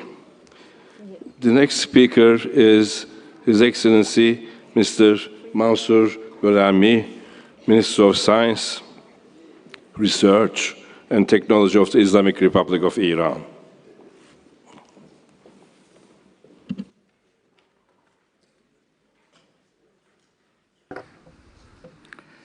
Bismillah ar-Rahman ar-Rahim. Mr. President of the General Conference, Mr. Chairman of the Executive Board, Madam Director General, Excellencies, ladies and gentlemen. First of all, congratulations to His Excellency Mr. Cengizer upon his election as President of General Conference. I would also like to extend my profound gratitude to Her Excellencies Madame Alawi, the esteemed outgoing President of the General Conference, for her unsparing efforts during her tenure. Dear colleagues, UNESCO was founded as a unique soft power for the defenses peace beyond the political and economic arrangements of the governments, to safeguard an efficient multilateral approach for a better world. We adore its uniqueness in the United Nations system. Such an intellectual watchtower is expected to distance itself from politicization.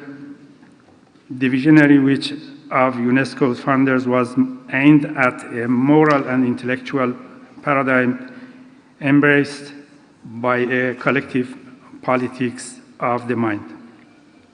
Today we witness the phenomena of extremism, violence, and the widespread and unprecedented destruction of cultural heritage in some parts of the world, which mainly stem from deficiencies and inappropriate educational practices.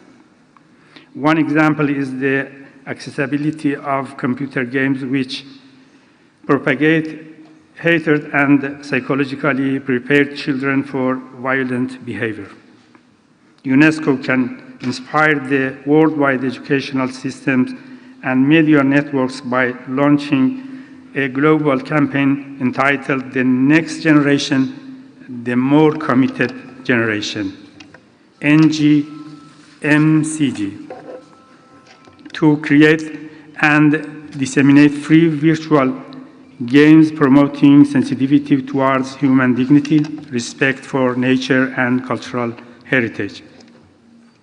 Madam Director General, I am aware of your efforts to introduce the strategic transformation which has been under discussion by member states. What is needed here is an intensified orientation towards the promotion of UNESCO's ideals in their totality for the sake of a renewed focus on the raison d'être of this House. A standing dialogue would definitely help to keep that spirit. It is clear that all conventions, resolutions, programs, and documents approved here should successfully find their ways in which to realize UNESCO's ideals. Otherwise, in practice, there may be a danger that they create unhelpful controversies rather than serve as an element of approachment among nations. The periodic review of documents adopted can clarify the extent to which the organization's ideals are being fulfilled. Nowadays, the intersectoral capacity of UNESCO is recognized.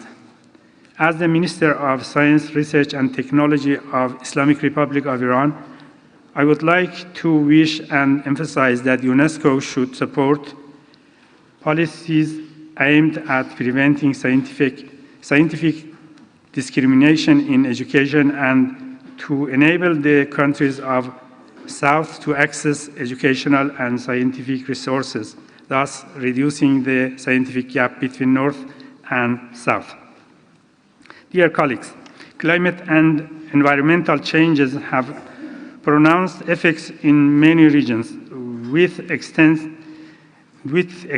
negative consequences to the social, cultural, and economic infrastructure of the countries. Fortunately, this issue has been placed on UNESCO's agenda. In this context, the 2019 edition of the UNESCO Avicenna Prize for Ethics in Science is dedicated to ethics-related activities on climate change to reward activities in the field of ethics of environment, with a special thematic focus on the ethics of climate change and environmental sustainability. Iran is proud to have proposed and sponsored the UNESCO Avicenna Prize for Ethics in Science, a unique initiative which highlights the critical importance of ethics in our fast-moving and technologically enamored world. It is my pleasure that the 5th edition of the Avicenna Prize will be awarded during this General Conference. Thank you.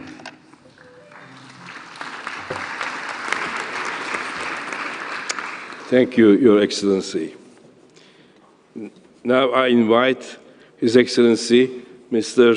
Sergei Kislitsa, Deputy Minister for Foreign Affairs of Ukraine. Señor Presidente, señora Directora General, señor Presidente del Consejo Ejecutivo, distinguidos delegados. El debate de hoy demuestra una vez más la importancia de respaldar y fortalecer la misión y función que desempeña la UNESCO en la consolidación de la paz internacional y el respeto universal de los derechos humanos, promoviendo la colaboración entre las naciones. Compartimos plenamente la preocupación por las amenazas para el mundo expresada por la Directora General ayer. Vivimos en el mundo donde conflictos, desastres, atentados terroristas y violaciones del derecho internacional provocan la devastación del invaluable patrimonio cultural y natural mundial, que había sido expropiado ilegalmente, destruido parcial o completamente. La resolución del Consejo de Seguridad de las Naciones Unidas 2347 reafirmó la función de la UNESCO en la salvaguardia y la preservación del patrimonio cultural en peligro, dotándola de un firme mandato para el mantenimiento de la seguridad cultural. Siendo uno de los pilares del sistema de las Naciones Unidas, la UNESCO tiene que ejecutar este mandato basándose en los propósitos y principios de la Carta de las Naciones Unidas. En este espíritu, Ucrania se suma a los demás Estados miembros para apoyar el proceso de transformación estratégica de la organización que debe tener en cuenta las lecciones aprendidas y adoptar las medidas concretas para lograr marcar una diferencia sobre el terreno. Señor Presidente, a consecuencia de la ocupación temporaria de Crimea por Rusia, en la península prosiguen las violaciones más masivas y sistemáticas de los derechos humanos y de las libertades fundamentales, como lo reflejan los reportes de la Directora General sobre la situación en Crimea, Ucrania, en las esferas de competencia de la UNESCO. Las acciones devastadoras de la potencia ocupante constituyen un peligro grave para la preservación del valor histórico y cultural universal, así como la autenticidad de bienes del patrimonio cultural en el territorio temporalmente ocupado de Crimea. Las actividades dirigidas por la UNESCO para la protección del patrimonio cultural mundial en Crimea se ven exacerbadas por la persistente negación del acceso a la península de los mecanismos internacionales de supervisión, lo cual es violación flagrante por parte de la potencia ocupante del derecho internacional y las resoluciones adoptadas por la Asamblea General de las Naciones Unidas al respecto. Bajo estas circunstancias, continuar el monitoreo directo de la situación implementando 11 decisiones del Consejo Ejecutivo seguimiento de la situación en la República Autónoma de Crimea, Ucrania, sigue siendo de importancia capital para romper este bloqueo informativo. Estimados colegas, observamos con satisfacción que la igualdad de género sigue siendo una de las dos prioridades globales de la UNESCO. Ucrania está junto a la UNESCO transmitiendo claramente el mensaje de que debemos velar porque las mujeres y los hombres, las jóvenes y los jóvenes gocen de igualdad de oportunidades, opciones, capacidades, el poder y el saber como ciudadanos iguales. La segunda década del siglo XXI planteó en abundancia nuevos desafíos, a los cuales la UNESCO debe responder de manera rápida y apropiada.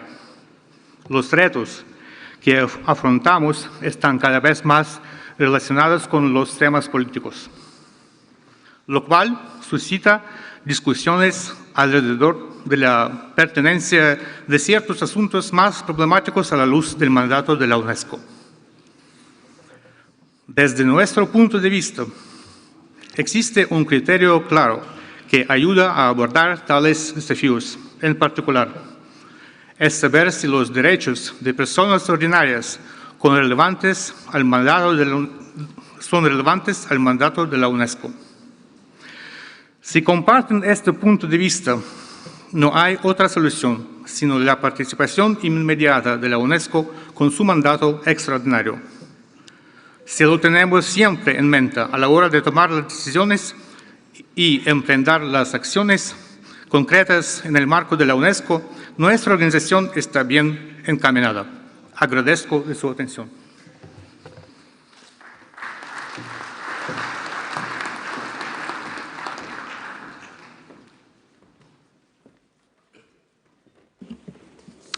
The next speaker is His Excellency Mr. Adrian Cioralianu, Ambassador, Permanent Delegate of Romania to UNESCO.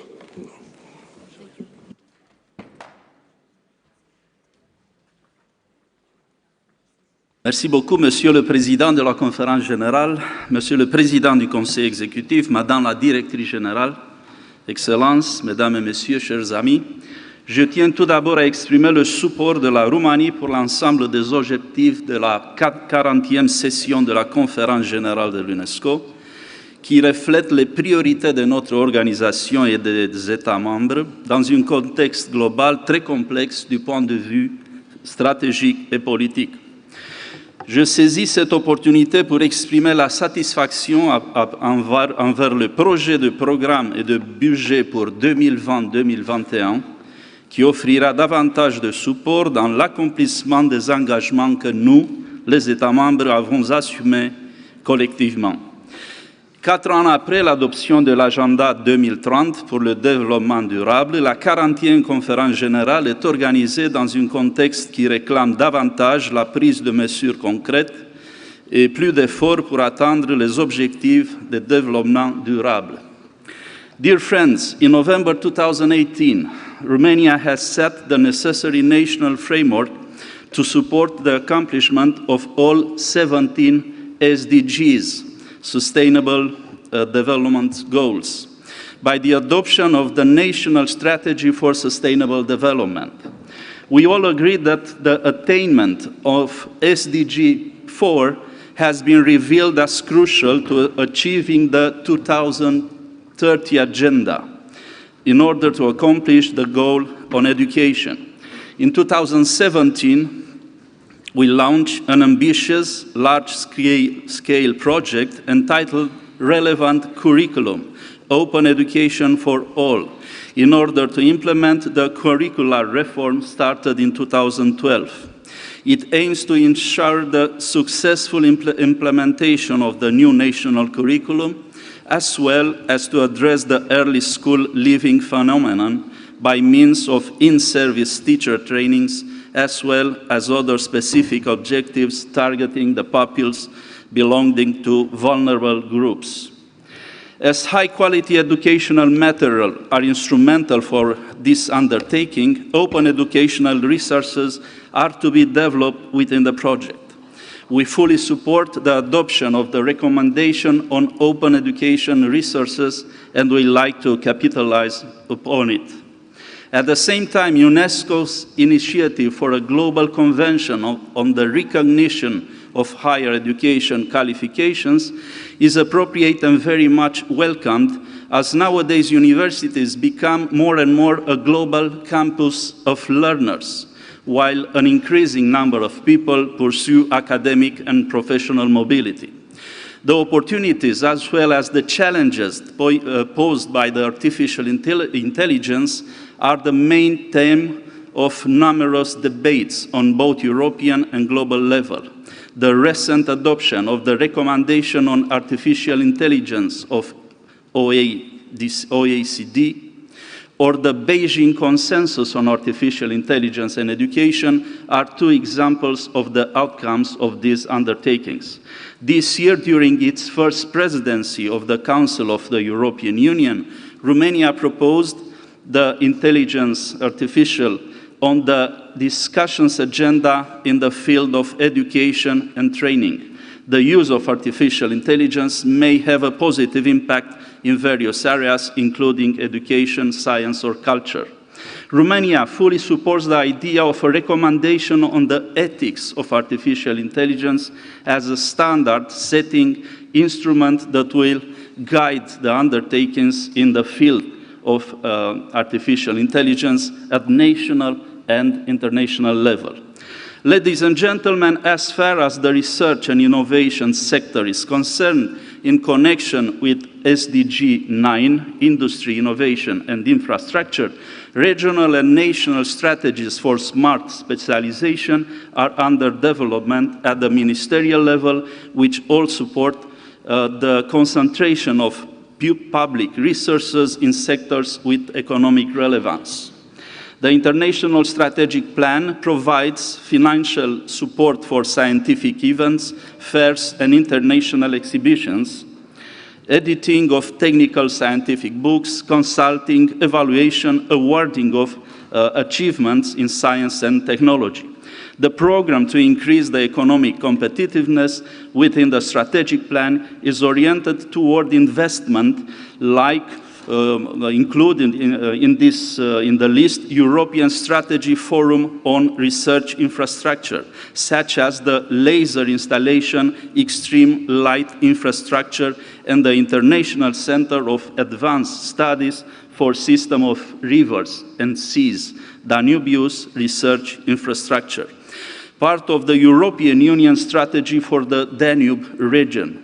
As well, it is desired the development of hub-type clusters around the Măgurele Extreme Light Infrastructure Facility through partnership between institutions, industry and local administration. Mesdames et Messieurs, avant de conclure, je tiens à réitérer la détermination de la Roumanie de soutenir les efforts et l'activité de l'UNESCO dans tous les domaines de son mandat, ainsi que de renforcer notre coopération avec les États membres afin d'accomplir la mission de notre organisation. Je vous remercie de votre attention. Thank you very much, Your Excellency. Honorable delegates, in the absence of the Mr. President, I am pleased and honored to resume the debate. And I have a pleasure to invite to the podium Her Excellency Mrs. Sahar Basiri, Ambassador, Permanent Delegate of Lebanon to UNESCO. Madam Ambassador, please.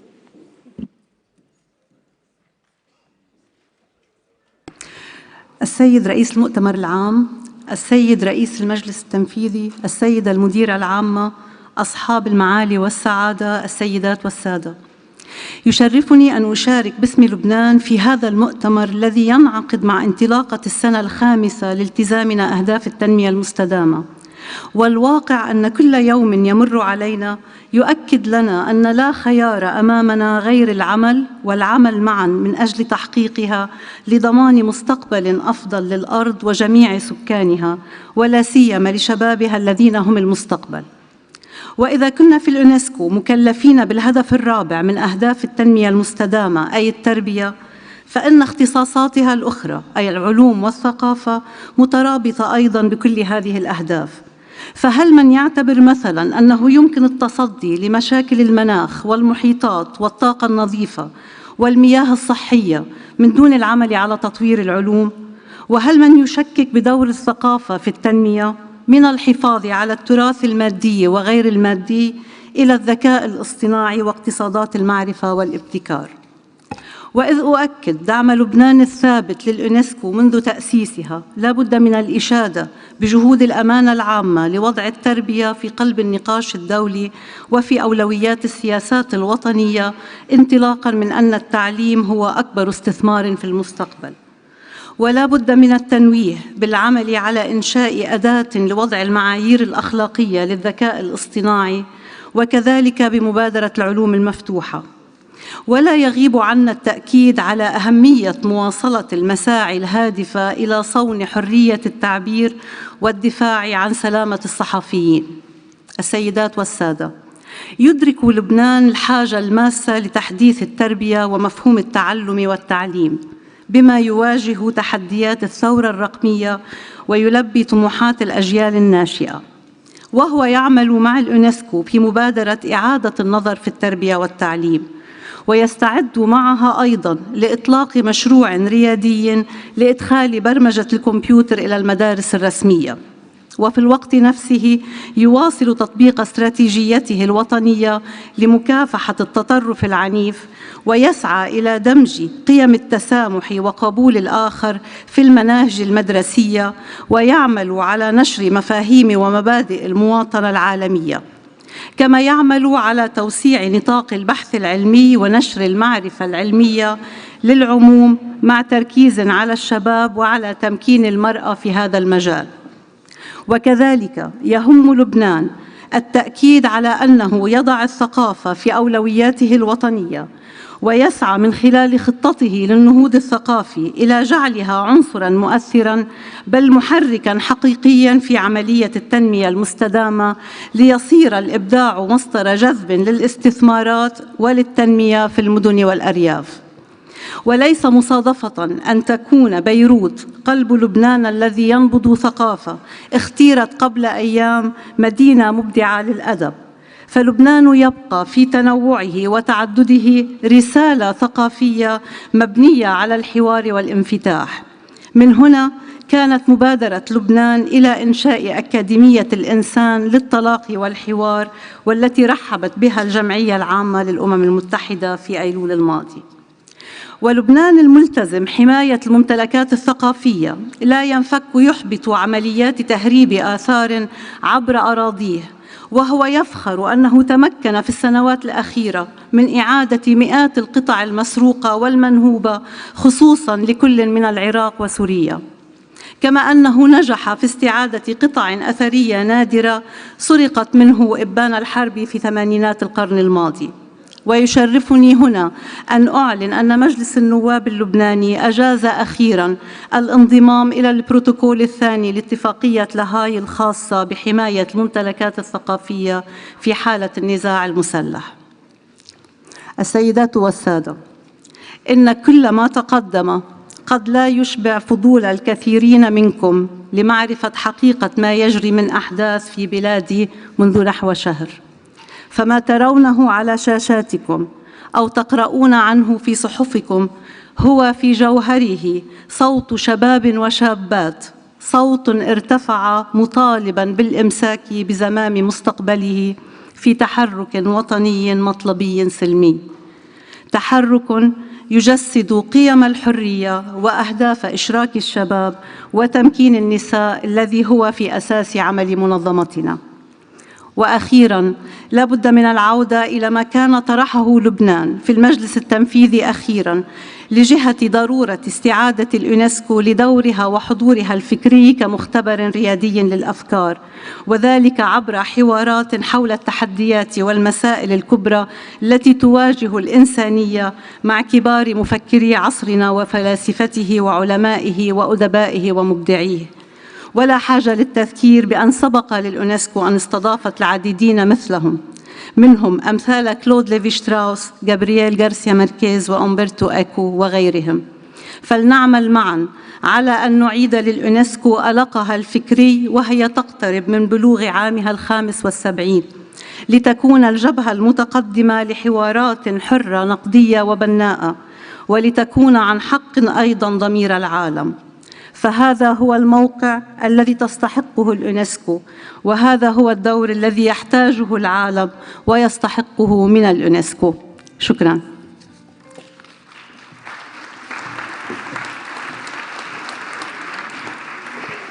Thank you, Your Excellency. Now I'm pleased to invite His Excellency Mr.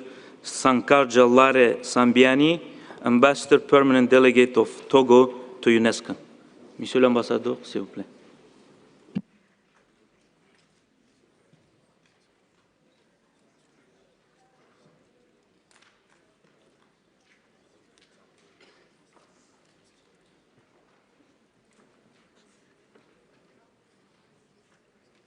Monsieur le Président de la Conférence générale, Monsieur le Président du Conseil exécutif, Madame la Directrice générale, Excellences, Mesdames et Messieurs les ministres, chefs de délégation, Excellences, Mesdames et Messieurs les ambassadeurs, honorables délégués, Mesdames et Messieurs. Je me fais l'agréable devoir de vous délivrer le message du ministre-président de la Commission nationale togolaise pour l'UNESCO. La 40e session de la conférence générale qui ouvre ses assises me donne l'occasion de vous adresser, au nom du président de la République et du gouvernement, les salutations fraternelles du peuple togolais. C'est un honneur et un privilège pour moi de prendre la parole devant cette auguste assemblée pour vous délivrer le message de paix des plus hautes autorités de mon pays et réaffirmer l'attachement du peuple togolais aux valeurs de l'organisation. Je voudrais d'abord féliciter Monsieur le Président pour son élection à la tête de la 40e session de la conférence générale. Je tiens ensuite à saluer Madame Zohour Alaoui, présidente sortante, pour sa contribution aux activités de la mission de l'organisation durant son mandat. Je saisis enfin l'opportunité pour féliciter Madame la Directrice générale, Madame Audrey Azoulay, et son équipe pour le travail réalisé à la tête de l'UNESCO depuis 2 ans, marqué par l'élaboration et la mise en œuvre du processus de transformation stratégique. Monsieur le Président, la présente session de la conférence générale se tient dans un contexte où les défis mondiaux à relever sont multiples, rendant la mission de l'organisation toujours d'actualité. En effet, le monde est en proie à une recrudescence de la haine, du racisme, de l'intolérance et de l'extrémisme violent. S'agissant du terrorisme, il ne se passe plus une semaine sans que soit signalée une attaque terroriste, particulièrement en Afrique de l'Ouest. C'est ainsi qu'un prêtre espagnol, ayant longtemps servi dans mon pays, a été assassiné en février dernier à la frontière entre le Burkina Faso et le Togo. Mon pays a été obligé de renforcer sa présence militaire à la frontière nord, avec à la clé l'arrestation de plusieurs présumés djihadistes. Des propos calamiteux circulent également sur les réseaux sociaux, s'exprimant de différentes manières et parfois à travers les discours des dirigeants politiques. À ces phénomènes extrêmes s'ajoutent des anomalies climatiques qui ne cessent de prendre de l'ampleur ces derniers temps. On se souvient du cyclone violent d'une intensité rare survenu en avril dernier en Afrique australe, occasionnant des pertes en vies humaines et jetant des milliers de personnes dans la misère. Le mois de juillet 2019 a été marqué aussi par une canicule exceptionnelle en Europe.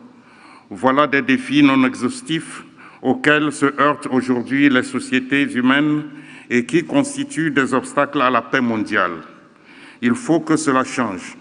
Dans la recherche des solutions, il y a lieu de changer de paradigme et la nécessité d'adopter une approche inclusive multilatéraliste. Monsieur le Président, face à ces défis, mon pays soutient le processus de transformation stratégique en cours à l'UNESCO en vue de s'adapter efficacement aux changements mondiaux de plus en plus rapides et complexes en améliorant les moyens d'action et renforçant et ajustant le contenu des programmes. L'UNESCO doit donc être au centre d'un échange mondial d'idées et de recherche de solutions aux défis du XXIe siècle pour construire un avenir plus humain. Elle doit continuer à soutenir les États membres en développement et les petits États insulaires en développement dans la mise en œuvre des ODD. Il y a lieu de maintenir et de consolider par ailleurs le programme d'éducation en vue de développement durable, celui d'éducation à la citoyenneté mondiale et enfin la politique de la jeunesse qui met l'accent sur l'engagement civique et citoyen des jeunes pour un changement social positif. En sciences, l'UNESCO doit servir de plateforme à l'affirmation de l'intelligence artificielle et veiller à ses applications en respectant l'éthique et la dignité humaine. C'est pourquoi mon pays suggère que tous ces programmes soient réaffirmés dans le prochain document C4 stratégie à moyen terme, dont la collecte des données et la consultation commenceront l'année prochaine pour son élaboration. Mon pays suit les changements profonds qui se produisent dans de nombreux secteurs et s'adapte au rythme de tels changements en obtenant des résultats significatifs au profit de la population. Toutefois, ce qui est rempli grâce aux efforts importants doit être amélioré. Ainsi, le Plan national de développement, PND, officiellement lancé par le Président de la République le 4 mars 2019, permettra de faire face aux défis qui se présentent. C'est un document stratégique de lutte contre la pauvreté, de lutte contre les inégalités basées sur le genre et la création d'emplois pour les jeunes. Il fait de l'éducation et de la formation professionnelle un levier pour le développement du pays. Je voudrais exprimer ma gratitude à Madame la Directrice Générale pour la bienveillante attention accordée à nos requêtes pendant le premier exercice de ce biennium et le projet de l'UNESCO Chine pour le renforcement des capacités des enseignants par la technologie de l'information et de la communication. Ces requêtes approuvées ont permis de donner plus de visibilité aux actions de l'UNESCO dans mon pays. Je me félicite du fait que, dans la perspective d'une ouverture de l'enseignement supérieur togolais sur le monde universitaire international, Son Excellence, Monsieur le Président de la République, ait procédé à la ratification de la Convention révisée sur la reconnaissance des études et des certificats, diplômes, grades et autres titres de l'enseignement supérieur dans les États d'Afrique, adoptée à Addis Abeba le 12 décembre 2014.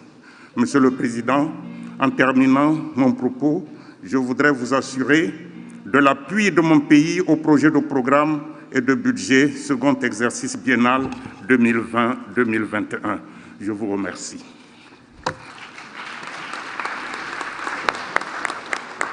Merci, Votre Excellence. Honorable delegates, ladies and gentlemen, we are honored to receive today His Most Eminent Highness Fra Giacomo dalla Torre del Tempio di Sanguinetto, Grand Master of the Sovereign Order of Malta. His Most Eminent Highness was elected on 2nd of May 2018 as the 18th Grand Master of the Sovereign Order of Malta for life. Specialized in Christian archaeology and history of art, His Most Eminent Highness held up academic posts at the Pontifical Urbaniana Institute, teaching classical Greek.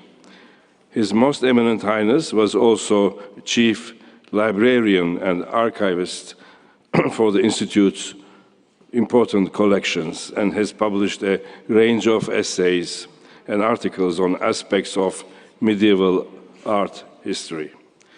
His Most Eminent Highness became a member of the Sovereign Order in 1985 and took his solemn vows in 1993. The Yaoundé University awarded him a laurea honoris causa in classics and philosophy on July 2018. Your Most Eminent Highness, we are honored by your presence and are looking forward to hear your message today. The floor is yours.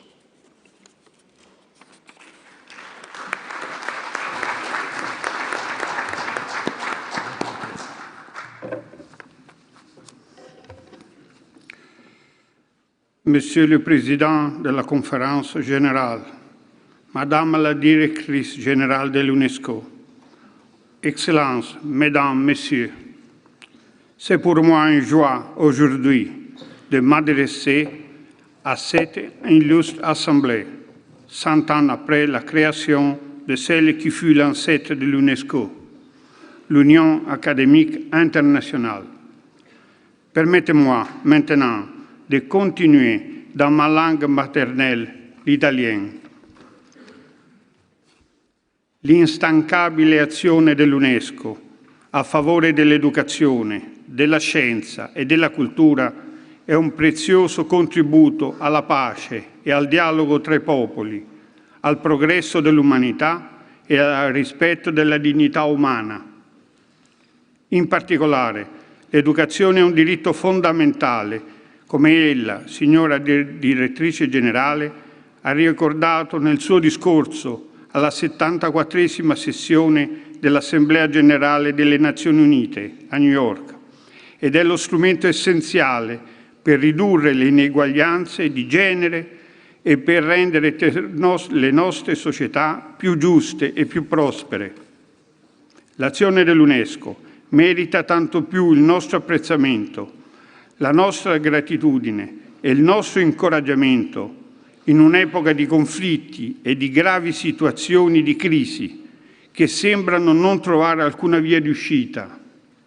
A ciò si aggiunge il riscaldamento globale, la migrazione di milioni di esseri umani in fuga da persecuzioni, carestie, odio razziale e religioso o alla ricerca di migliori condizioni di vita. In questa drammatica situazione umanitaria, l'Ordine di Malta rimane fedele alla sua vocazione e alla missione di servire i poveri e gli ammalati, una missione svolta sin dalla sua fondazione a Gerusalemme nell'XI secolo. La nostra azione umanitaria nei paesi più poveri è resa più ardua dalla siccità che sottrae all'umanità il bene più prezioso, l'acqua. Un recente rapporto delle Nazioni Unite parla di 200 milioni di persone a rischio. Numerosi sono stati i nostri interventi di emergenza a seguito dell'intensificazione di calamità naturali di ogni tipo. L'Ordine di Malta ha inoltre partecipato ad operazioni di pace delle Nazioni Unite, fornendo assistenza medica in diversi paesi. Il Sovrano Ordine di Malta è un'istituzione neutrale che non persegue alcun interesse politico o economico, soggetto di diritto internazionale, intrattiene relazioni diplomatiche con 109 Stati e con l'Unione Europea e gode dello status di osservatore permanente presso le Nazioni Unite e le sue agenzie specializzate. La sua rete di ambasciate svolge una costante azione di diplomazia umanitaria a favore dei più deboli e bisognosi. L'Ordine di Malta è presente sulla scena internazionale con 13.000 membri, 80.000 volontari permanenti e la dedizione di 42.000 medici e paramedici. Esso realizza progetti medici, sociali e umanitari, senza distinzione di origine etnica o religiosa, in 120 paesi e in aree di crisi, di catastrofi naturali, in situazioni di pericolo ed emarginazione. L'Ordine di Malta è attento alle nuove forme di emergenza umanitaria, come l'accoglienza e l'integrazione di rifugiati e migranti, la lotta contro la tratta di esseri umani, in particolare di donne e bambini, ed il vergognoso traffico di organi. A tale proposito, ricordo la conferenza organizzata l'8 ottobre scorso a Parigi presso l'IFRI dall'Ordine di Malta sul tema della prevenzione della tratta delle donne. In questa occasione è stato presentato anche un nostro progetto in Nigeria per l'assistenza alle donne vittime della tratta. Le nuove forme di esclusione, in particolare le disabilità, l'emarginazione, la solitudine, le malattie rare, il digital divide, sono tipiche emergenze umanitarie nelle nostre società contemporanee. L'Ordine di Malta, servendosi dell'esperienza e delle sue capacità, ha avviato un programma per far fronte a questi gravi problemi. L'Ordine di Malta si impegna anche a rafforzare il dialogo interculturale e interreligioso, basato sui valori di solidarietà, ascolto, arricchimento reciproco e compassione, valori che sono condivisi da tutte le religioni. Il ruolo umanitario che le istituzioni a base religiosa possono svolgere nei confronti delle popolazioni civili e l'interazione della religione con la diplomazia e gli affari esteri hanno suscitato crescente interesse presso la comunità internazionale. Ciò non sorprende se si pensa che l'84% della popolazione mondiale appartiene ad una confessione religiosa.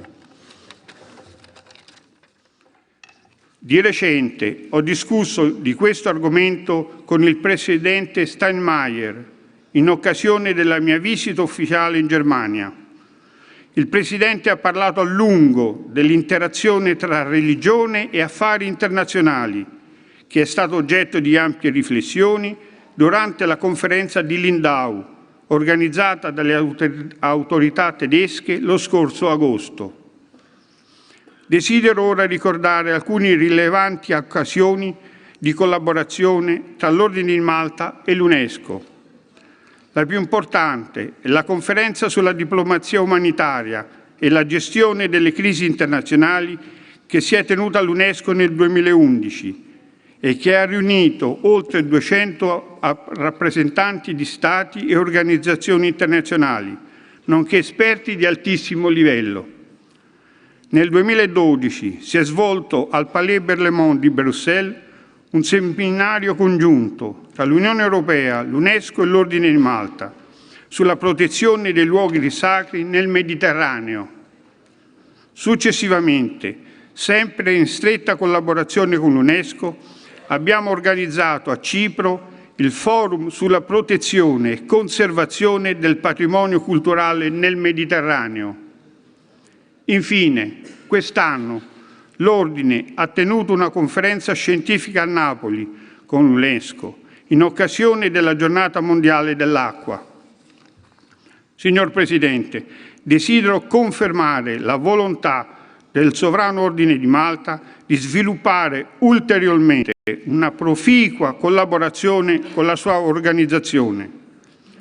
Abbiamo identificato 3 settori di interesse sui quali sono già in corso contatti con i competenti servizi dell'UNESCO. Fra i progetti umanitari in corso dell'Ordine, alcuni sono dedicati a migliorare l'accesso delle popolazioni bisognose all'acqua potabile. Per questo siamo pronti a condividere la nostra esperienza e a collaborare con l'UNESCO. L'Ordine di Malta auspica altresì che i suoi archivi vengano inseriti nel progetto La memoria del mondo dell'UNESCO. Essi contengono infatti una componente essenziale della storia del Mediterraneo dall'undecimo al XVIII secolo.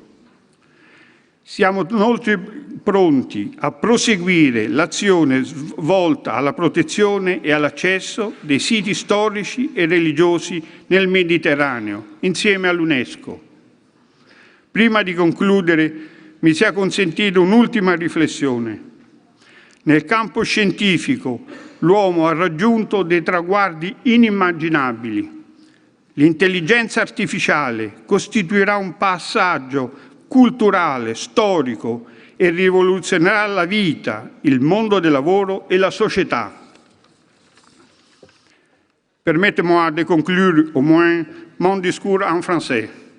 Nous espérons que le progrès scientifique ira de pair avec un nouvel humanisme. Un humanisme dans lequel l'homme, avec son esprit et sa sagesse, prendra des décisions justes sur les nouveaux défis et continuera à s'interroger sur les grands thèmes de l'existence. Merci.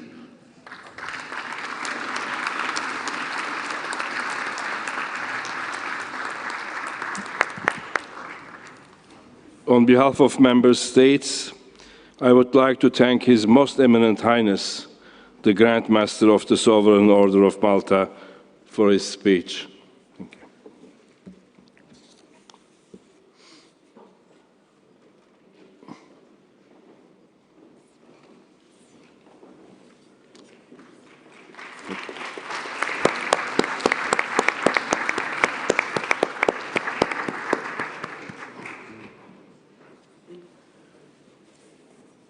Ladies and gentlemen, thank you very much for sharing your vision and experiences.